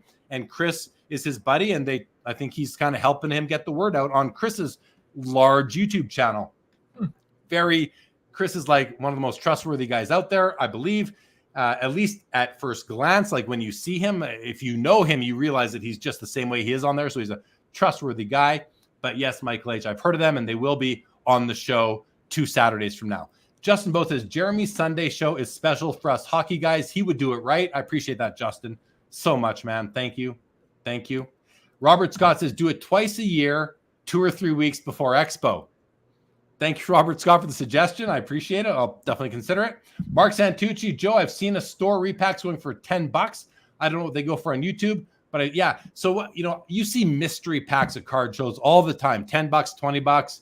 And you just, there are guaranteed hits, but you don't know if they're gone or not. But they're all in the bin sort of thing. Yake 604 says, I think the best thing you can say when you make a repack is that all the cards would be something you'd personally want to collect. So everyone knows there's no total trash. I think that's a great point. Again, I can't say that every card that I would put, because you need to get the cards, and it's tough to get cards sometimes. Like, where am I getting them from? Right. But I do have enough to do something here, and maybe I will. Like I told you guys, I've been thinking about this for like 4 months. Somebody suggested it to me, said, you'd be the perfect guy to do a vintage hockey repack. He said, you'd be the perfect guy. And so I've kind of thought about it. I thought, maybe you're right, and then after he said that, like within a couple of weeks, repacks were like the hobby darling for content creators. They were talking about them nonstop. And I'm like, do I want to jump into that now? I don't think so. Like, I can still sell these cards at card shows. I don't do a lot of online selling. I could, but then I think to myself, this could be fun. And I could make content with it, which would be fun too. It would never replace the content that I already do, but it would be fun. Let's go. Jordan says CIA Rocks just starting up though. Yeah, I've checked out CIA auctions, guys. And it's not like what you see on the big, the memory lanes and the heritages. It's not like those guys, the REAs, even the PWCC has a lot of low end, but CIA auctions, they've got a lot of like low to mid grade vintage cards on there. So I see it like as an auction house for people that can't afford to spend thousands of dollars on cards all the time. Hobby Champ says that's actually a really good idea. Record yourself putting the cards into the numbered repacks, then post that online after the repack is over. Hobby Champs, you'd be a good guy for me to also consult with if I decide to do it. You've got your board of directors here. Yeah. The board of advice, again, I wouldn't do this without being accountable somehow to somebody. I can't just be the all encompassing in charge of it. I would need, because I just know I would probably call on one of Repacker's biggest critics to help me figure out how to do this. Like a Dan the Card Man, someone like that to help me, and even get someone like that to witness some of it so that even those guys couldn't attack me, So, I mean, again, I'm not super versed in the whole repack debate, but isn't one of the criticisms more in relation to kind of the ecosystem that repackers are picking off things at shows so that dealers no longer have that price point? In other words, if, the only available inventory that dealers can access are going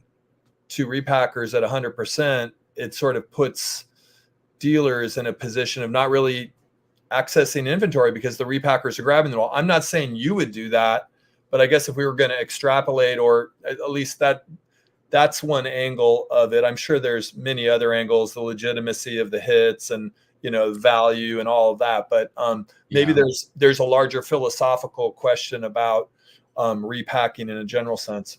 I think that narrative that repackers have, impacted card shows as I'm sure that they have, that is one narrative, but it's only like one method of acquiring cards. So if I'm going to do a repack product, I'm not going to make the money on it on the selling price. I'm not going to in the aggregate sell $10,000 worth of cards for $20,000 or 25 or whatever, or 15.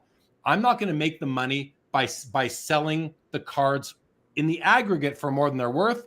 I'm going to try to make the money by buying well, making the money on the buy. So buying collections, when you buy a big collection and you're going to do the work, you're going to be able to buy them at better prices than if you're at a card show and you're buying 5 cards off a guy and you're like, well, I'm buying them for repack product. Can I get them at 70%? The guy's like, no, I'll just sell them to the next guy for 85, 90 or 100, or 110, whatever they're getting for them. So the way I thought about this too, Joe, great question. I would make my margin, and this would be done like totally above board through my corporation, taxes paid, like it would all be done on the up and up. Anyway, if I'm shipping the product within Canada, I'm going to have to charge GST. If it's going to the States, I don't. Either way, my revenue is going to appear on my tax return. My cost is going to appear I'm going to pay income tax on that margin. I got to consider that as well, right? I can't lose money on it. So, but again, I would try to make the money on the buy, not the sell.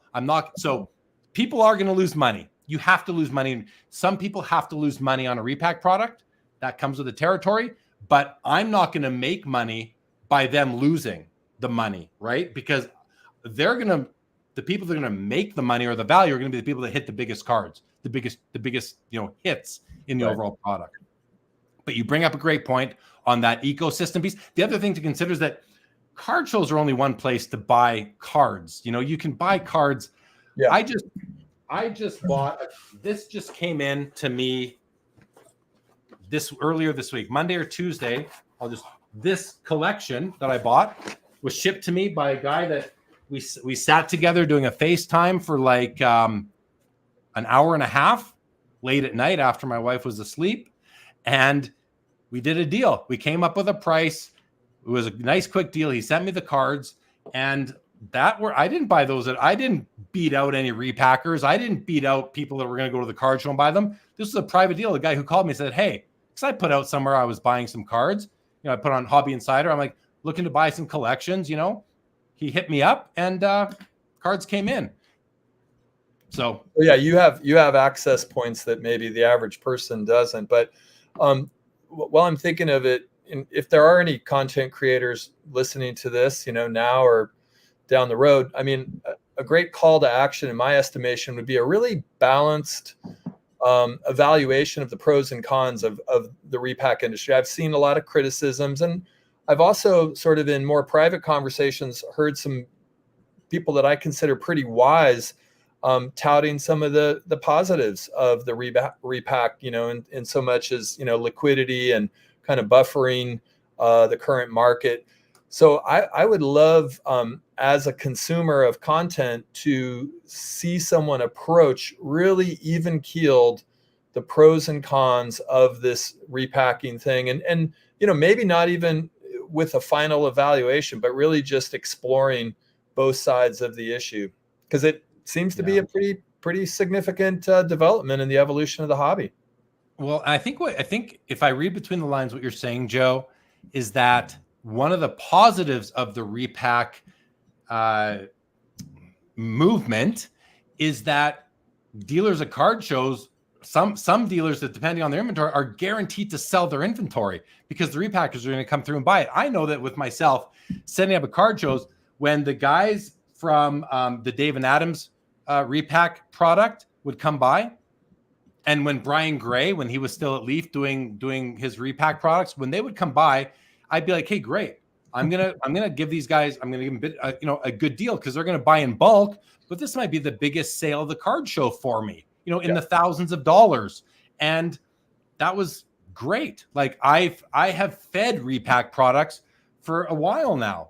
And so I get it. I think that it's like, and I, as a dealer, as a vendor at a card show, I always appreciated that because I knew that it was just made for a better vending card show for me. So I liked it. I appreciated that. They were, some of the beginning, the guys who created it, the whole repack thing. If I know there were people who did it before, but I think Brian Gray was one of the early guys. Dave and Adams, Hit Parade, with their Hit Parade products, one of the early guys that did it.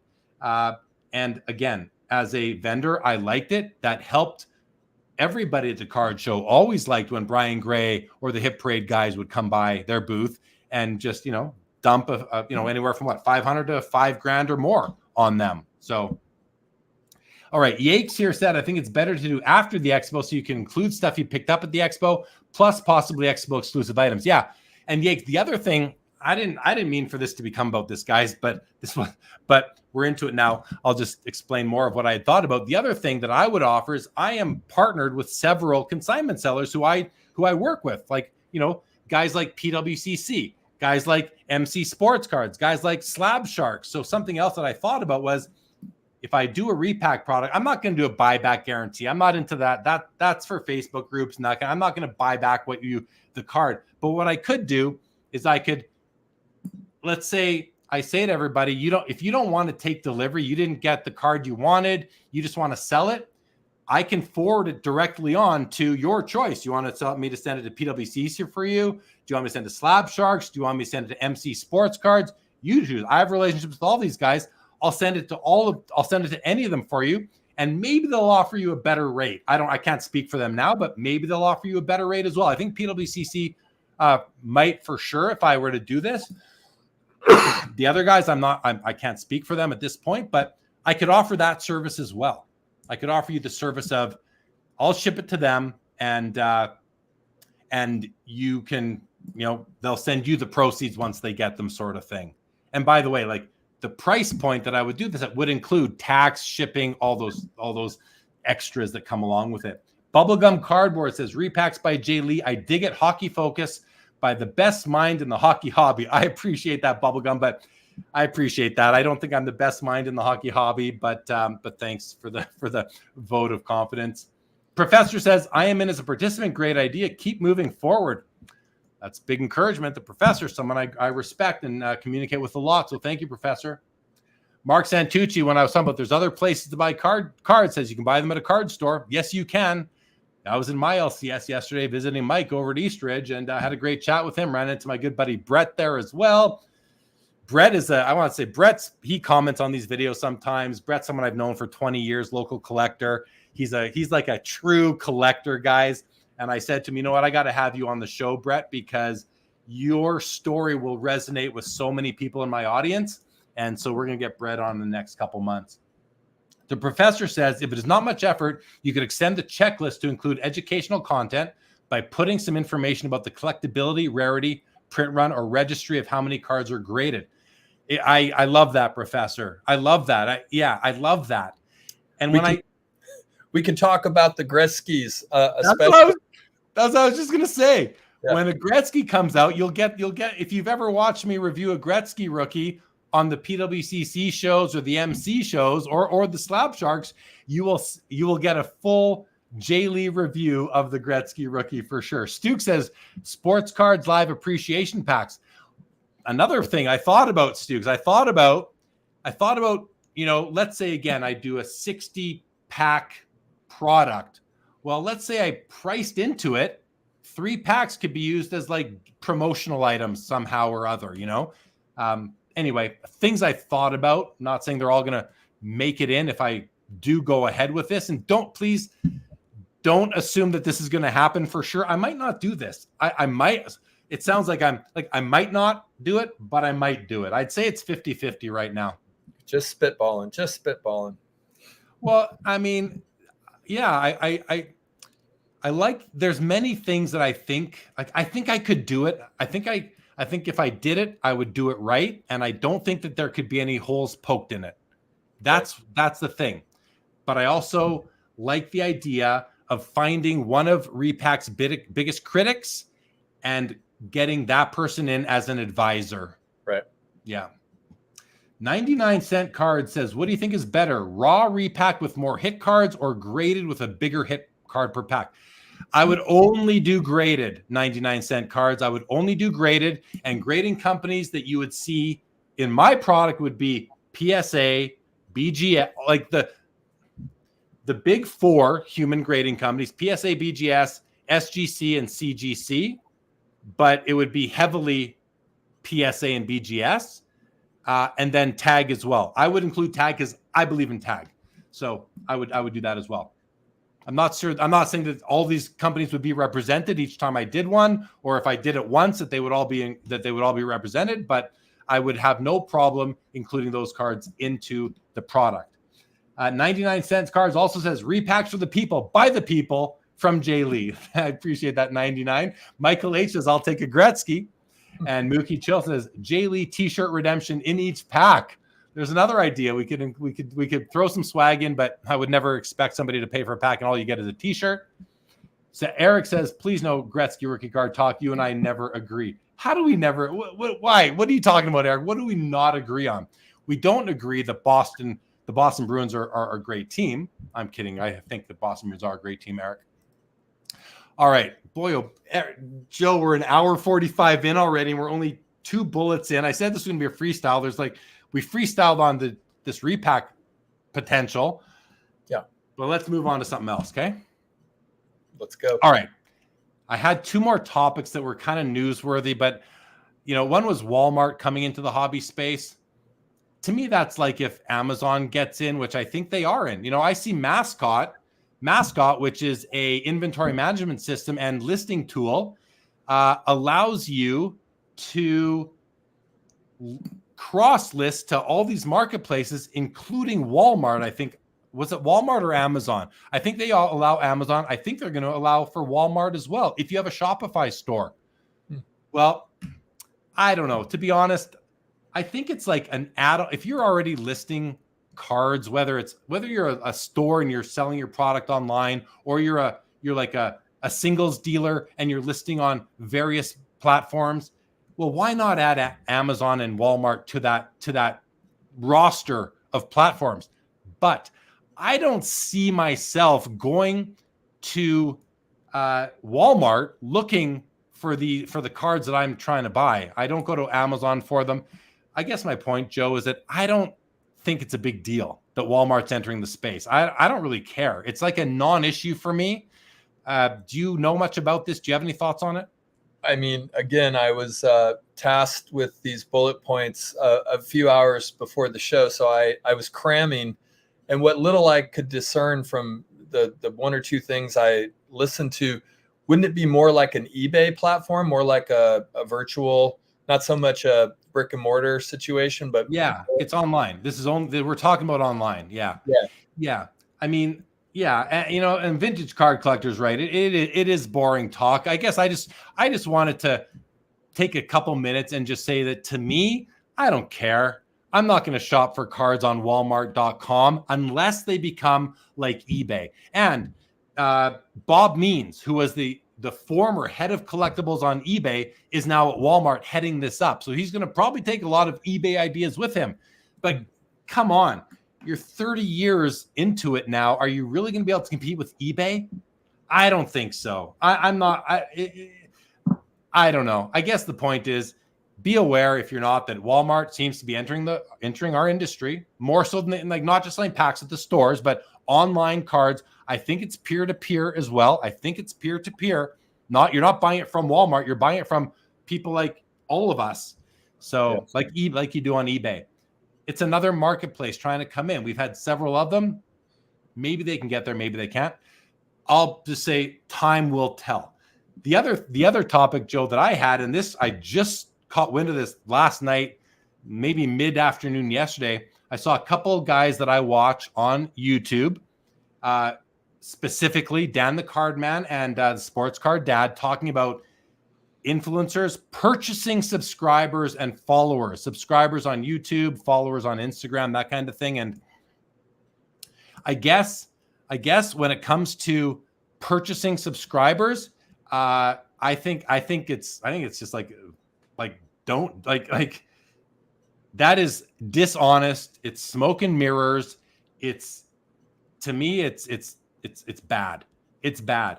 I've seen, I know for certain of some big accounts that have purchased followers on Instagram. How do I know this? Because how does this guy have 10,000 followers?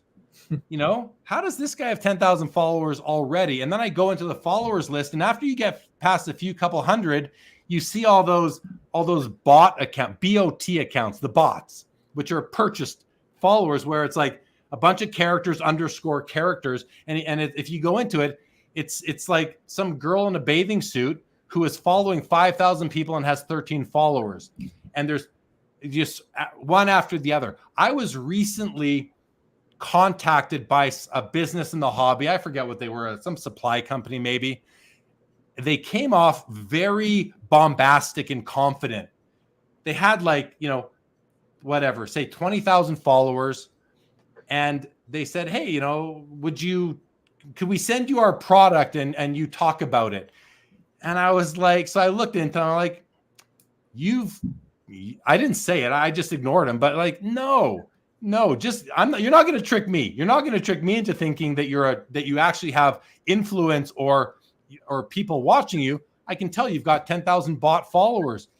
There have been a lot of names in this hobby that have become big or gotten big or appear big with purchased followers on Instagram. And I'm guessing subscribers on YouTube as well, that probably gained clout and trust because of those big numbers. And if you just look into, I'm not going to call anybody out by name, by the way. That's not my style. Not in this discussion, at least. I've called people out by name before, but I'm not going to call anybody out by name in this case. Just do your own research. Look at them. Look into, especially Instagram, where you can often see followers. YouTube, I don't know how to see who subscribes to who. You can hide your subscribers or your subscriptions. But if you want to search it, you can see that there's been some accusations put out there in the last 24 hours on some big names buying subscribers on YouTube. And if those guys, in fact, did do that, shame on you. That's all I say. Shame on you. I would never do it. Organic only. That's just okay. I have King of Collectibles because Joe and I were like, hey, well, we need some topics. I loved King of Collectibles season 2, guys. I binged it over like 2 nights. Joe hasn't seen it. Listen. Sure, it's contrived and it's a lot of it is staged, but it was done really well and was super entertaining. And it wasn't just sports cards. It was a lot of like other collectibles. I thought it was. I really enjoyed it. And as I posted on a comment on one of Ken Golden's book, here's to dozens of more seasons of this, because if it only keeps getting better, I enjoyed it, and I think it's worth the watch. Was my thoughts there, Joe. Any comments on any of that before we move on to the chat? No, I mean, with regards to the subs, I think the potential for damage. I mean, because this is such a small community and people know each other, and people share information and people kind of understand what's going on. Especially there's people that are attending, nearly every big show. And so, yeah, you can do a lot more damage, I think, to your reputation and kind of upping your numbers than you can actually help yourself. Yeah. And what I think it was Dan, the card man, said on the video, I don't know if he put it out yesterday or today, but I watched it today. And what he said was, if you have fake subscribers on YouTube, the YouTube algorithm will actually work against you, because they'll see that your ratio of engagement to subscribers is so low that they're going to push you down. So it can backfire. So it's really a way for, influencers or so-called influencers or wannabe influencers to up their numbers when they are approaching potential sponsors and partners. Now, guys, look above me there. You guys know I've got lots of sponsors and partners in our hobby, and I do not have a huge channel. You can compare the size of my channel to guys who have way more subscribers than me. But why do I have those? I think because these guys, they believe in me. They like they like my content. They believe that I have a good reputation in the hobby, and I'm grateful for that. But it's all organic, and I would feel like a dirtbag if all of a sudden my subscribers jump from 6,500 to 65,000. There's no way I could, in good conscience, go say to a potential partner or sponsor, well, I have 65,000 subscribers. That's not how I have sold myself to any of my partners. It's not based on my numbers. It's based on what they've heard about me from other people. That's why they want to partner with me. And I'm super proud of that. Super proud of that. I do want to watch King of Collectibles. It's just a matter of accessing a Netflix account. So maybe I'll hit you up for for a password. But yeah, does he? I'm not. I love you, Joe, but no, I'm not. Does he pull out a Perrier? That's my main my main question. Does Ken break out a Perrier? If he did, I didn't notice, but I'm sure he did, and I just didn't notice. Professor says, time to design the repack design, SCL logo on the repack. Yeah, for sure, Professor. This would be like a sport, because it would be content as well. It would be part of the reason would be to make content and to enjoy it with everybody, especially those involved.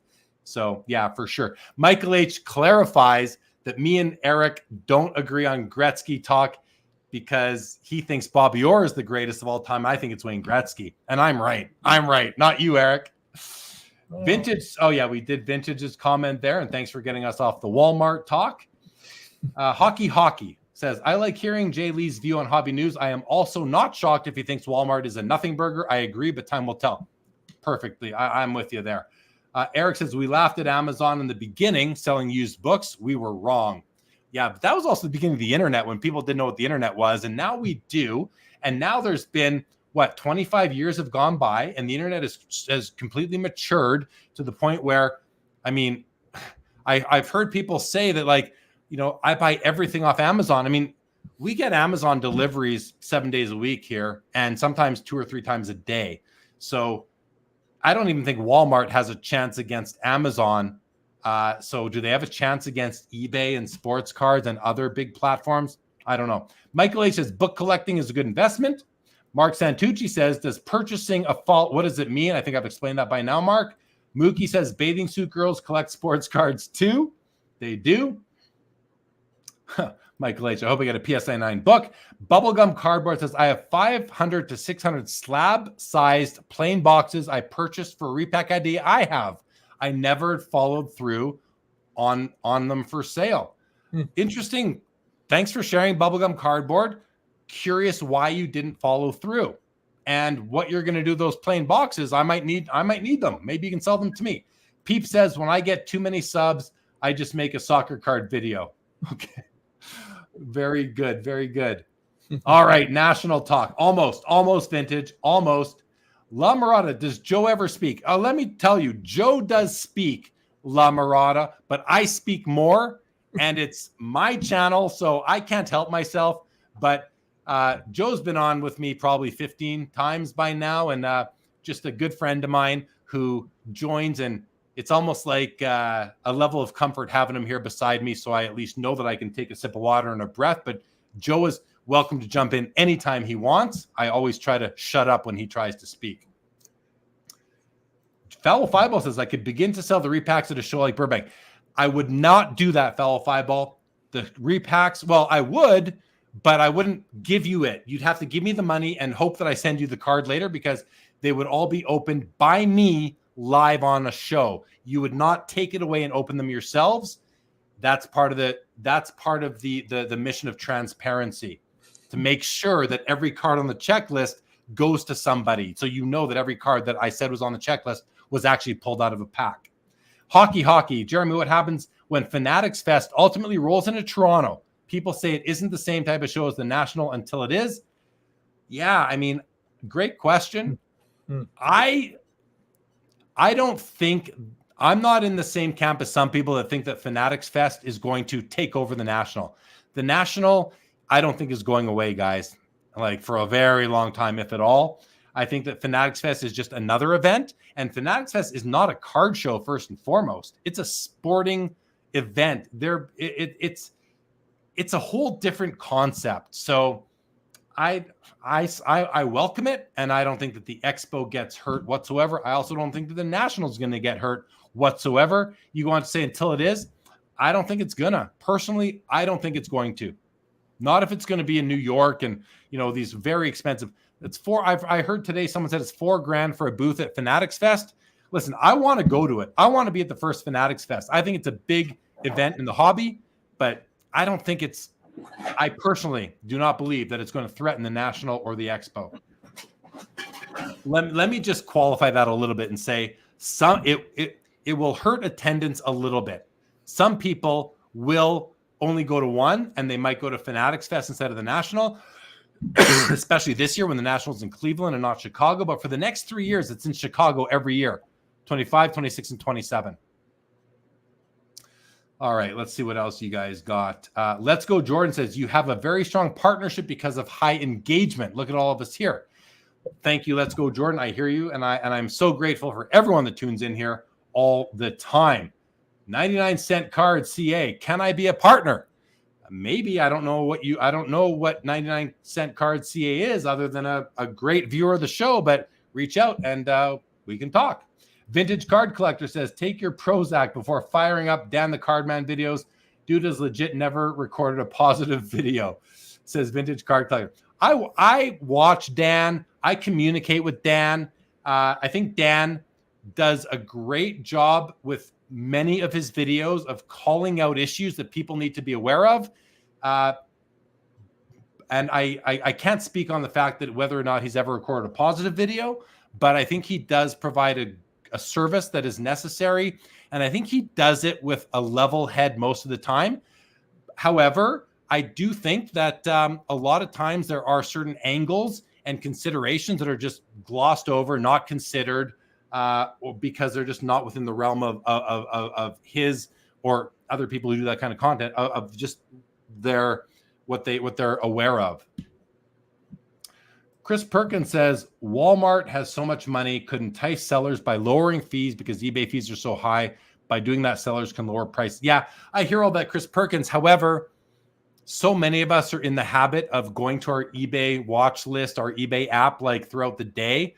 I don't see myself doing that. I don't know.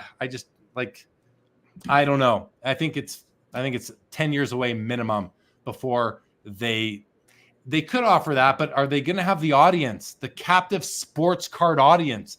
I think it's more like it's more similar to me, Joe and Chris Perkins, to what we were talking about earlier with the PSA vending machine at the Off-Strip Hotel in Vegas. It's more like that. Walmart, you're appealing to the soccer. I use this term loosely. The soccer moms who are shopping on Walmart and see that they can buy a Pokemon card for their kid whose birthday's coming. Oh, put that in the basket. And now I got a birthday party for my kid's friend that I got to go to 2 weeks from now, sort of thing. I don't see the serious collectors looking for their want list cards on Walmart.com. Are they gonna have, like, eBay's app is great. No one's done an app like eBay in the hobby space yet. Like, I'm a big fan of ComC. No offense, ComC, but your app sucks. It's like I don't use it. I prefer the website, the app, and I know they launched it, but it's take this kindly, because I love Tim Getch, the founder of ComC. He's a friend of mine. I've known him for years. And Tim, if you happen to be watching, or any of your people, your app sucks. I'm just gonna put it out there blatantly. But make it better. Use that as an opportunity to make it better. Anyway, Let's Go Jordan says, when I got too many subs on IG, I just changed topics and posted about sports cards. Lost 10,000 near instantly. Joe's too busy sailing and drinking coconut water. That's why you showed it a few minutes ago. Perfect. Joe is the pretty face rocking a half-button shirt on a beach. He certainly is the pretty face on the show.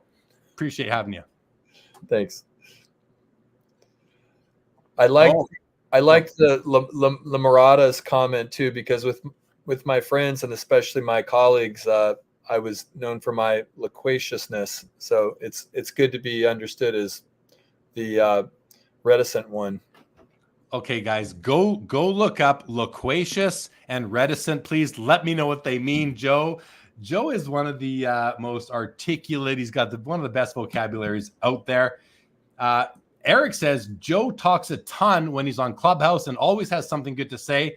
Unless he disagrees with me, then not so much. Not so much.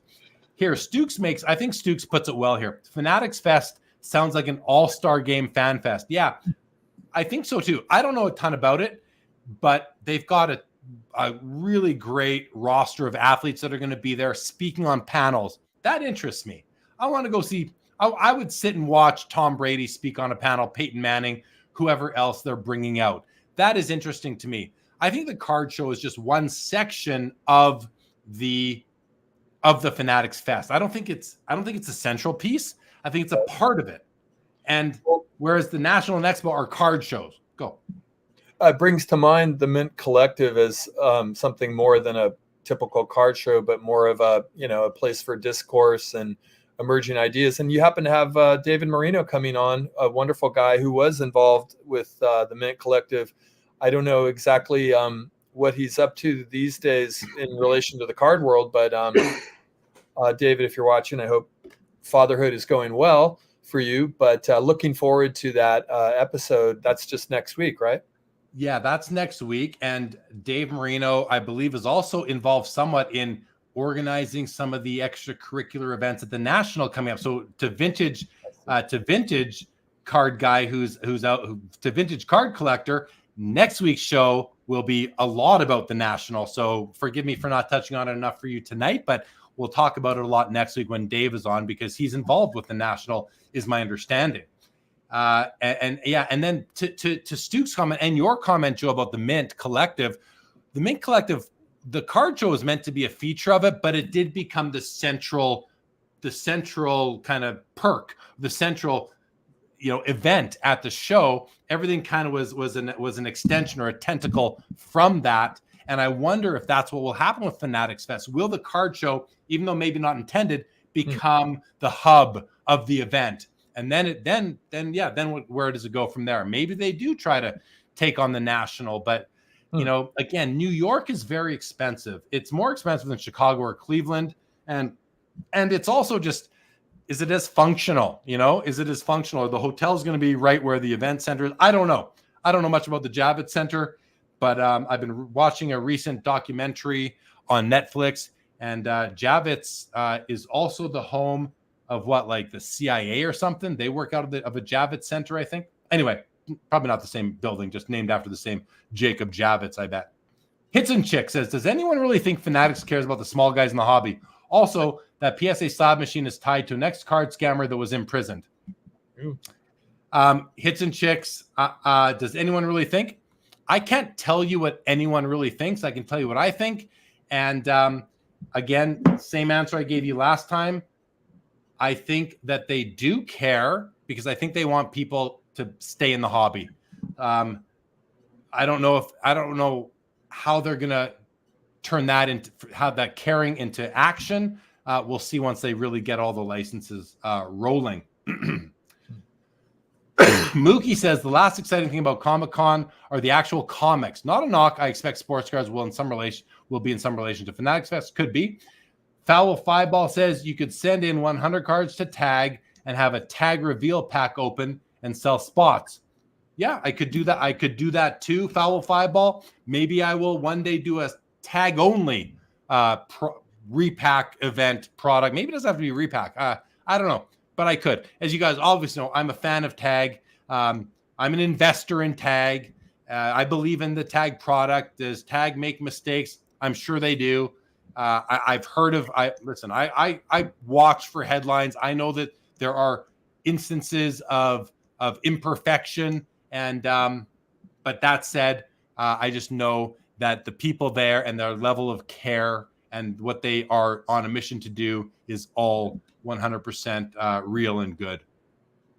Hockey has a question for you, Joe. At any point, did you consider using Kurt's card care on your authentic 52 Mays?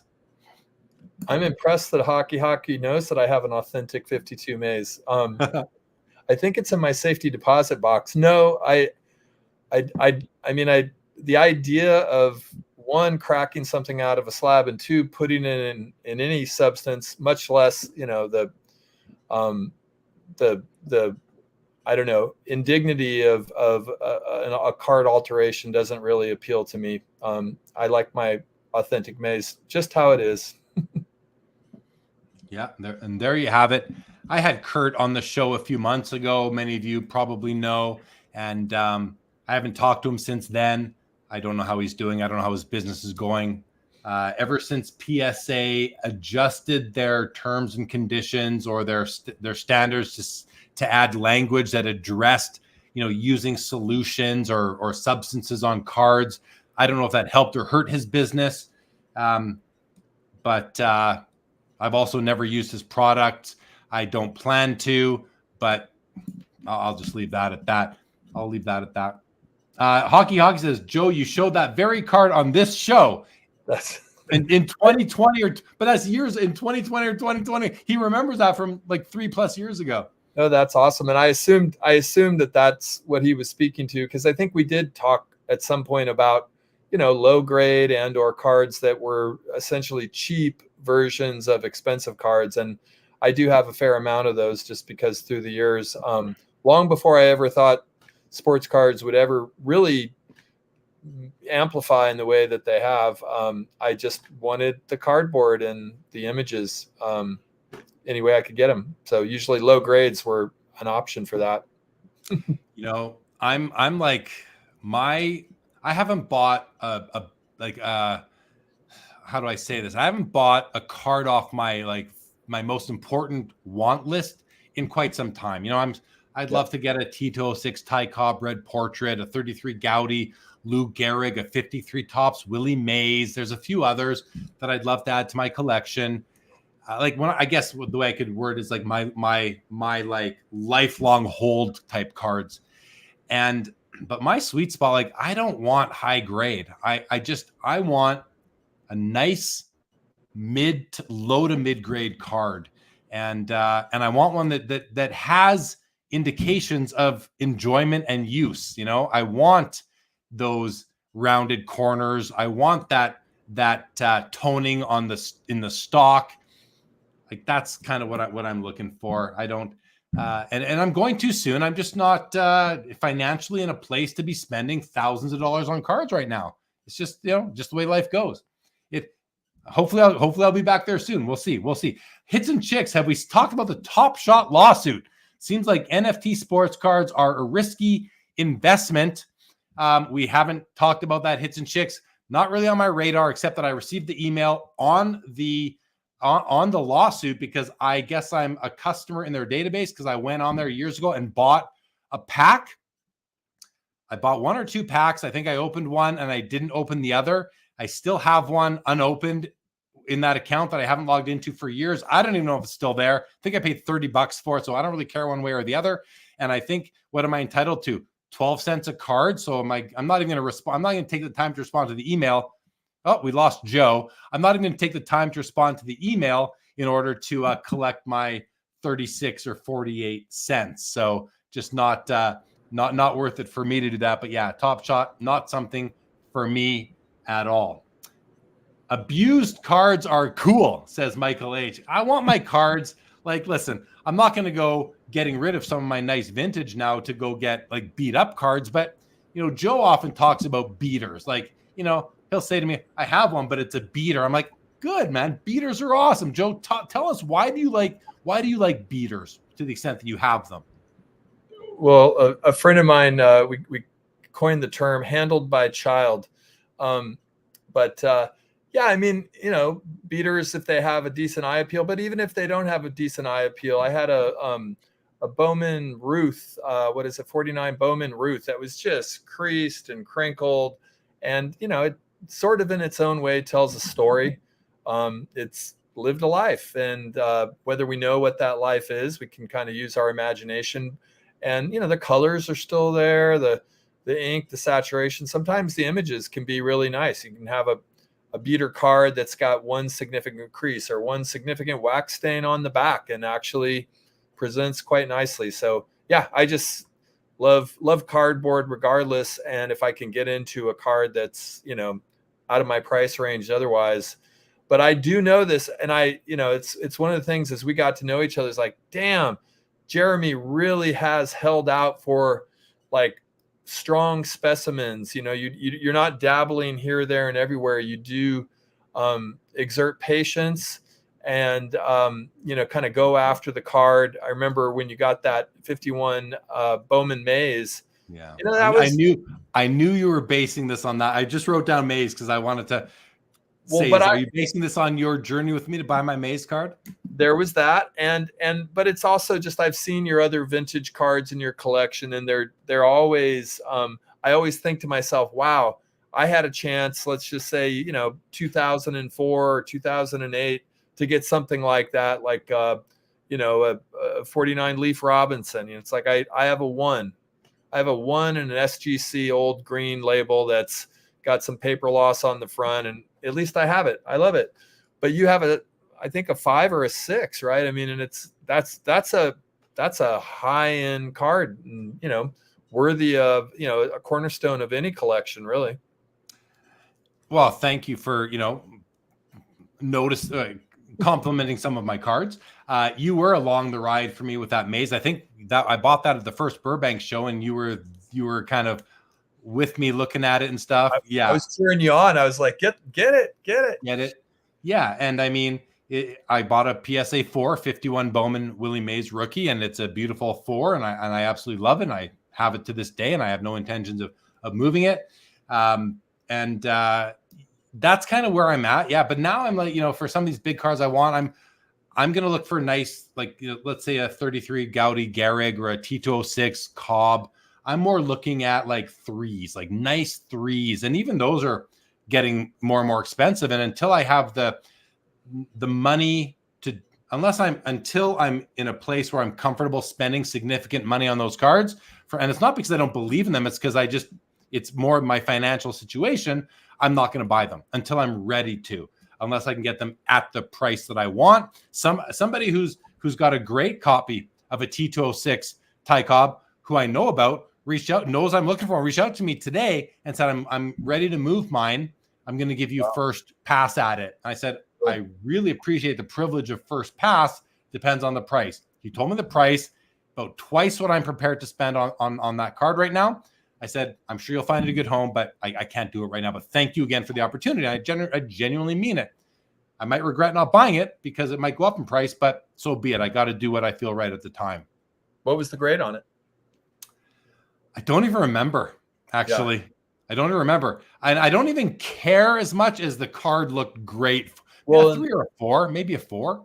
And that's what I was going to say about your maze 4. It wasn't just any 4. It was a centered 4, which for that issue is pretty tough. I mean, you can see 5s and 6s that aren't centered. And frankly, I would prefer your 4. Yeah.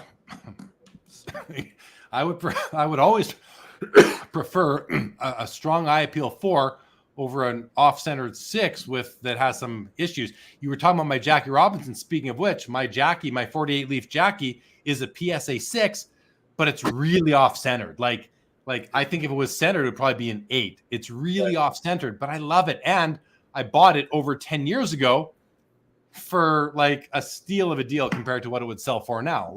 So I love it. And I don't even I would never upgrade it. I love it as it is, off-centered as it is. And I don't love off-centered cards, but I love my Jackie off-centered as it is. Michael H says 1953 Maze is one of my favorites. Michael H, me too. To me, it is the nicest image on any baseball card ever. I love it. Mookie Chilson says beaters need love too. Clear the shelters. There you go. Let's go. Jordan says he 100% needs a T206 Cobb. Say, oh, red. Yes, it's you. I think it's Let's Go Jordan that offered it to me today. That was you. That T206 guy sounds like an ass.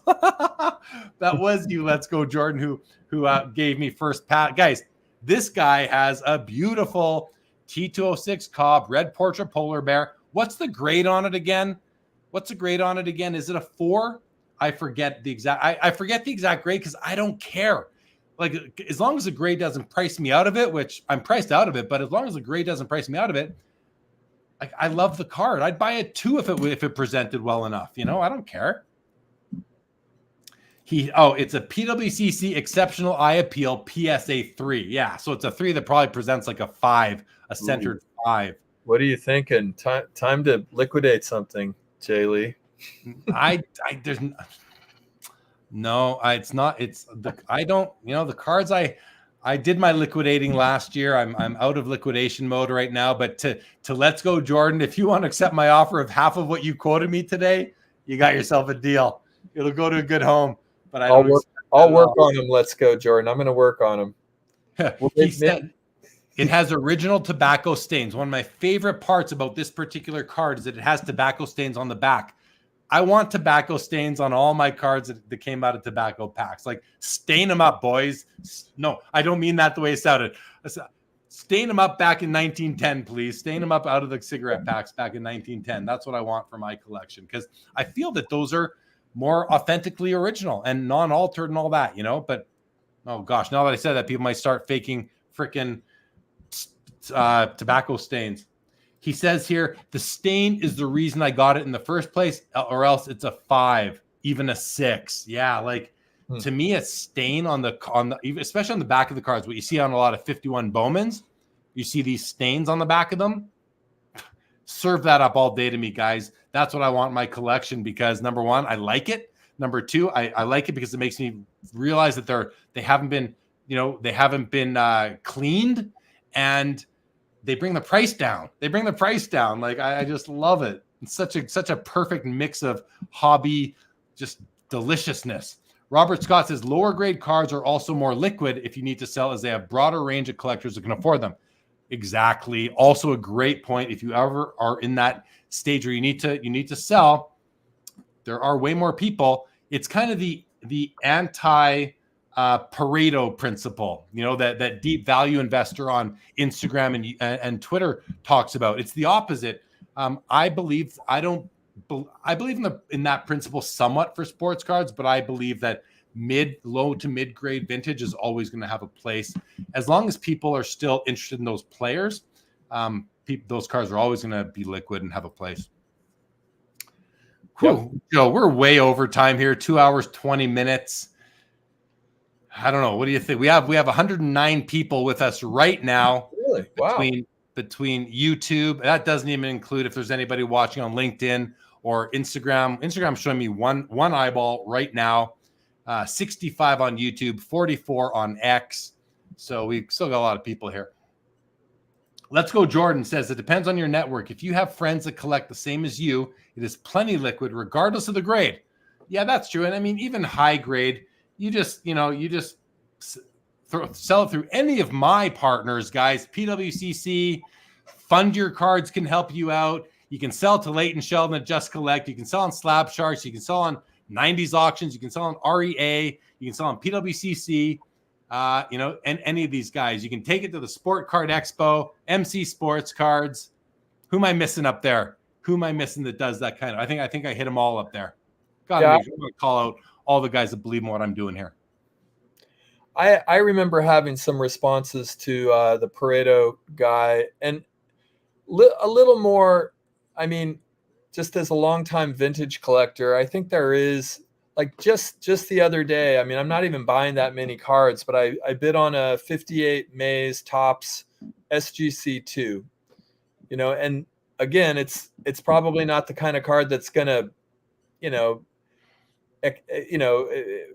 magnify it in price necessarily, but it's certainly something that collectors will always want, a decent 2 of a 50s Mays card. And so I don't know, I guess my point is, like, I kind of agree about the part about collecting kind of iconic names or iconic players. But as far as grade, different entry points for different types of collectors. And some of us, I think that's my third 58 Mays, because I just love that card, the blue background and the smile, the smile. It's a beautiful card. So I don't mind doubling up, tripling up with beater cards. And I don't think I'll ever have a problem, like if I need to liquidate, somebody's going to want a 58 Mays. Let me ask this, because one thing I don't do is that I do not stop unless, like, it's blue chip cards that I'm going to purchase simply to sell at a card show. I don't, in my personal collection, I'm trying to think of all the times that what I'm about to say where I've actually gone against what I'm about to say. And I have done this with some Dale Howard Chuck cards from the Cup where I've like hoarded limited logos. But generally speaking, when it comes to like Hall of Fame rookies, I don't double up. Once I have the Gretzky rookie I want, I'm good with having one, maybe two if there's like, real nostalgic reasons for having that second copy because I've had it for 40 years. But really, I only need one Mays rookie in my collection. I only need, one of all these guys. Why wouldn't you, Joe, instead of buying a second 58 Topps Willie Mays, go buy a 65 Topps Mays or another card that you like, or a different player that you like that you find important? What? I mean, in that particular case, it's just that I really like that issue, something about the blue. But in a general sense, I think I'm so. I mean, this is kind of outing myself, but I'm kind of an addict, and so I know I'm going to spend money regardless, and I would rather spend it if I see an opportunity where something's just going. Like I put a $75 bid on that card, and I won it for $72, a 58 maze. So to me, that's just I didn't really expect that I would win it, and so when it showed up on eBay that I'd won, I was happy. Yeah, I think it's more just seeing the opportunity and knowing that money comes in, money goes out, cards come in, cards go out. I hear you. I don't necessarily. I mean, I could critique that style in myself for sure, like consolidating into 158 maze, or getting another. I happen to have a 65, but I mean, I've got a fair amount of those representatives of those 50s and 60s basic baseball stuff. So yeah, it's little bit more, I guess, opportunity knocks, and I say hello, opportunity. That's I guess, as you're speaking through it, that makes sense to me, that you're more or less like, that's a nice card. I'll add it. I feel like you're buying that specific card because you think it's good value and you like the looks of it for what it is, versus I already have the card. I don't need another one, because you don't have that card. You have a different version of that card. You don't have that exact. So you just like it for what it is. I think that's cool. It's not something I would do personally, but I think it's and you're not, it's not like you're spending $3,000 on it. You put in a bid of $75 and you won the card. So it's not going to make or break you, or, stop you from buying another card that you would otherwise want to buy. Right. Totally. No, Yeah. I mean, it was kind of shocking to me. I mean, I didn't comp it out when I bought it, and I don't know, where that would be, but especially with, Mays having passed, he's just been on my mind. And I just was, I'd gone to a Giants game. I saw the Giants and the Dodgers. That was pretty fun. And anyway, just kind of the opportunity of adding another. And, there will be a time when I need to probably sell one of my 358 mazes, or maybe two. And so then I get to decide, well, given what they're worth, what they could fetch at market, which one do I want to hold on to? Yeah. So. Yeah. Hockey says, Joe, any tribute to Orlando Cepeda? Have you got any of his cards? Rest in peace. Yeah. Recently passed away just the day after Willie Mays, I believe. Yeah, no, I was there. The Dodgers series was actually on that weekend, so I kind of toured around. They had a park with some fresh. They've got some beautiful in the Oracle Park there. They've got some beautiful tributes to everyone from Christy Matthews to Willie Mays to, all of those older ones. As far as Cepeda cards, I have a 59 and a 63. 63 is in pretty high grade. I like that card a lot. I might have a 62 as well, but I don't have the rookie, so something to think about. But yeah, the Baby Bull. I had his rookie card. I purchased it, I believe, at the National many years ago. I think I probably bought it not many, maybe 2016 or 2017 at the National. The 58. Yeah. And when I was last year, when I was going through some financial issues, I moved it. I no longer have it. And it's not a card I plan to replace. Right. I did move cards that I will eventually replace copies of, I will replace, but Let's Go Jordan says, in fairness, I have 2 Ty Cobb Reds. Yeah. Congratulations. I wish I had one. That's my point, though. That he can feel okay about getting rid. I'd be curious, let's go, if you're moving the better of the 2 or the worse of the 2. I have to think the worst is my guess with Let's Go Jordan, but I don't know for sure. Maybe he's still watching. Well, will let us know. Hockey says, when will we see more episodes with DPZ? I enjoyed those shows. Yeah, we were calling those Taking Stock. It's funny. I had like a 1-year anniversary reminder come up on Instagram that it's a year ago that we did the first one. And we haven't talked to Dennis for a while. He's now started up a new podcast, the Pick Six podcast that he does with Drake. They do it over on the Sports Card Dad YouTube channel. I don't know. I'm getting a heat warning on my computer right now, so we're gonna wrap this up right away. I don't know hockey.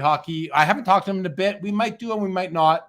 Not highest priority for me right now. I'm glad you enjoyed them.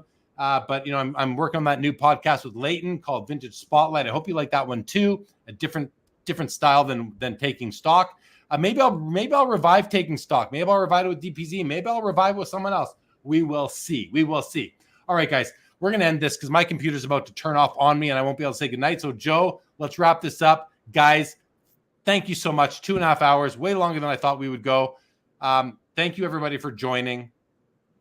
This podcast, this show, you can get it on podcast. Please remember that, the heat warning has disappeared on me. Is that because it's going to just shut off here right away? I don't know. But, guys, thanks, Michael. Thank you, everybody, for joining. We're not going to go through the whole bring in your last comments. I appreciate you all. This was fun. Maybe I'll do a repack product. We will see. Joe, thank you. I'm going to phone you right after this. Okay. Everybody else, happy 4th. Fun. I'm glad we did this, everybody. Thanks for joining. This episode of Sports Cards Live for July the 6th, 2024 is now over, and this is abrupt for me at least.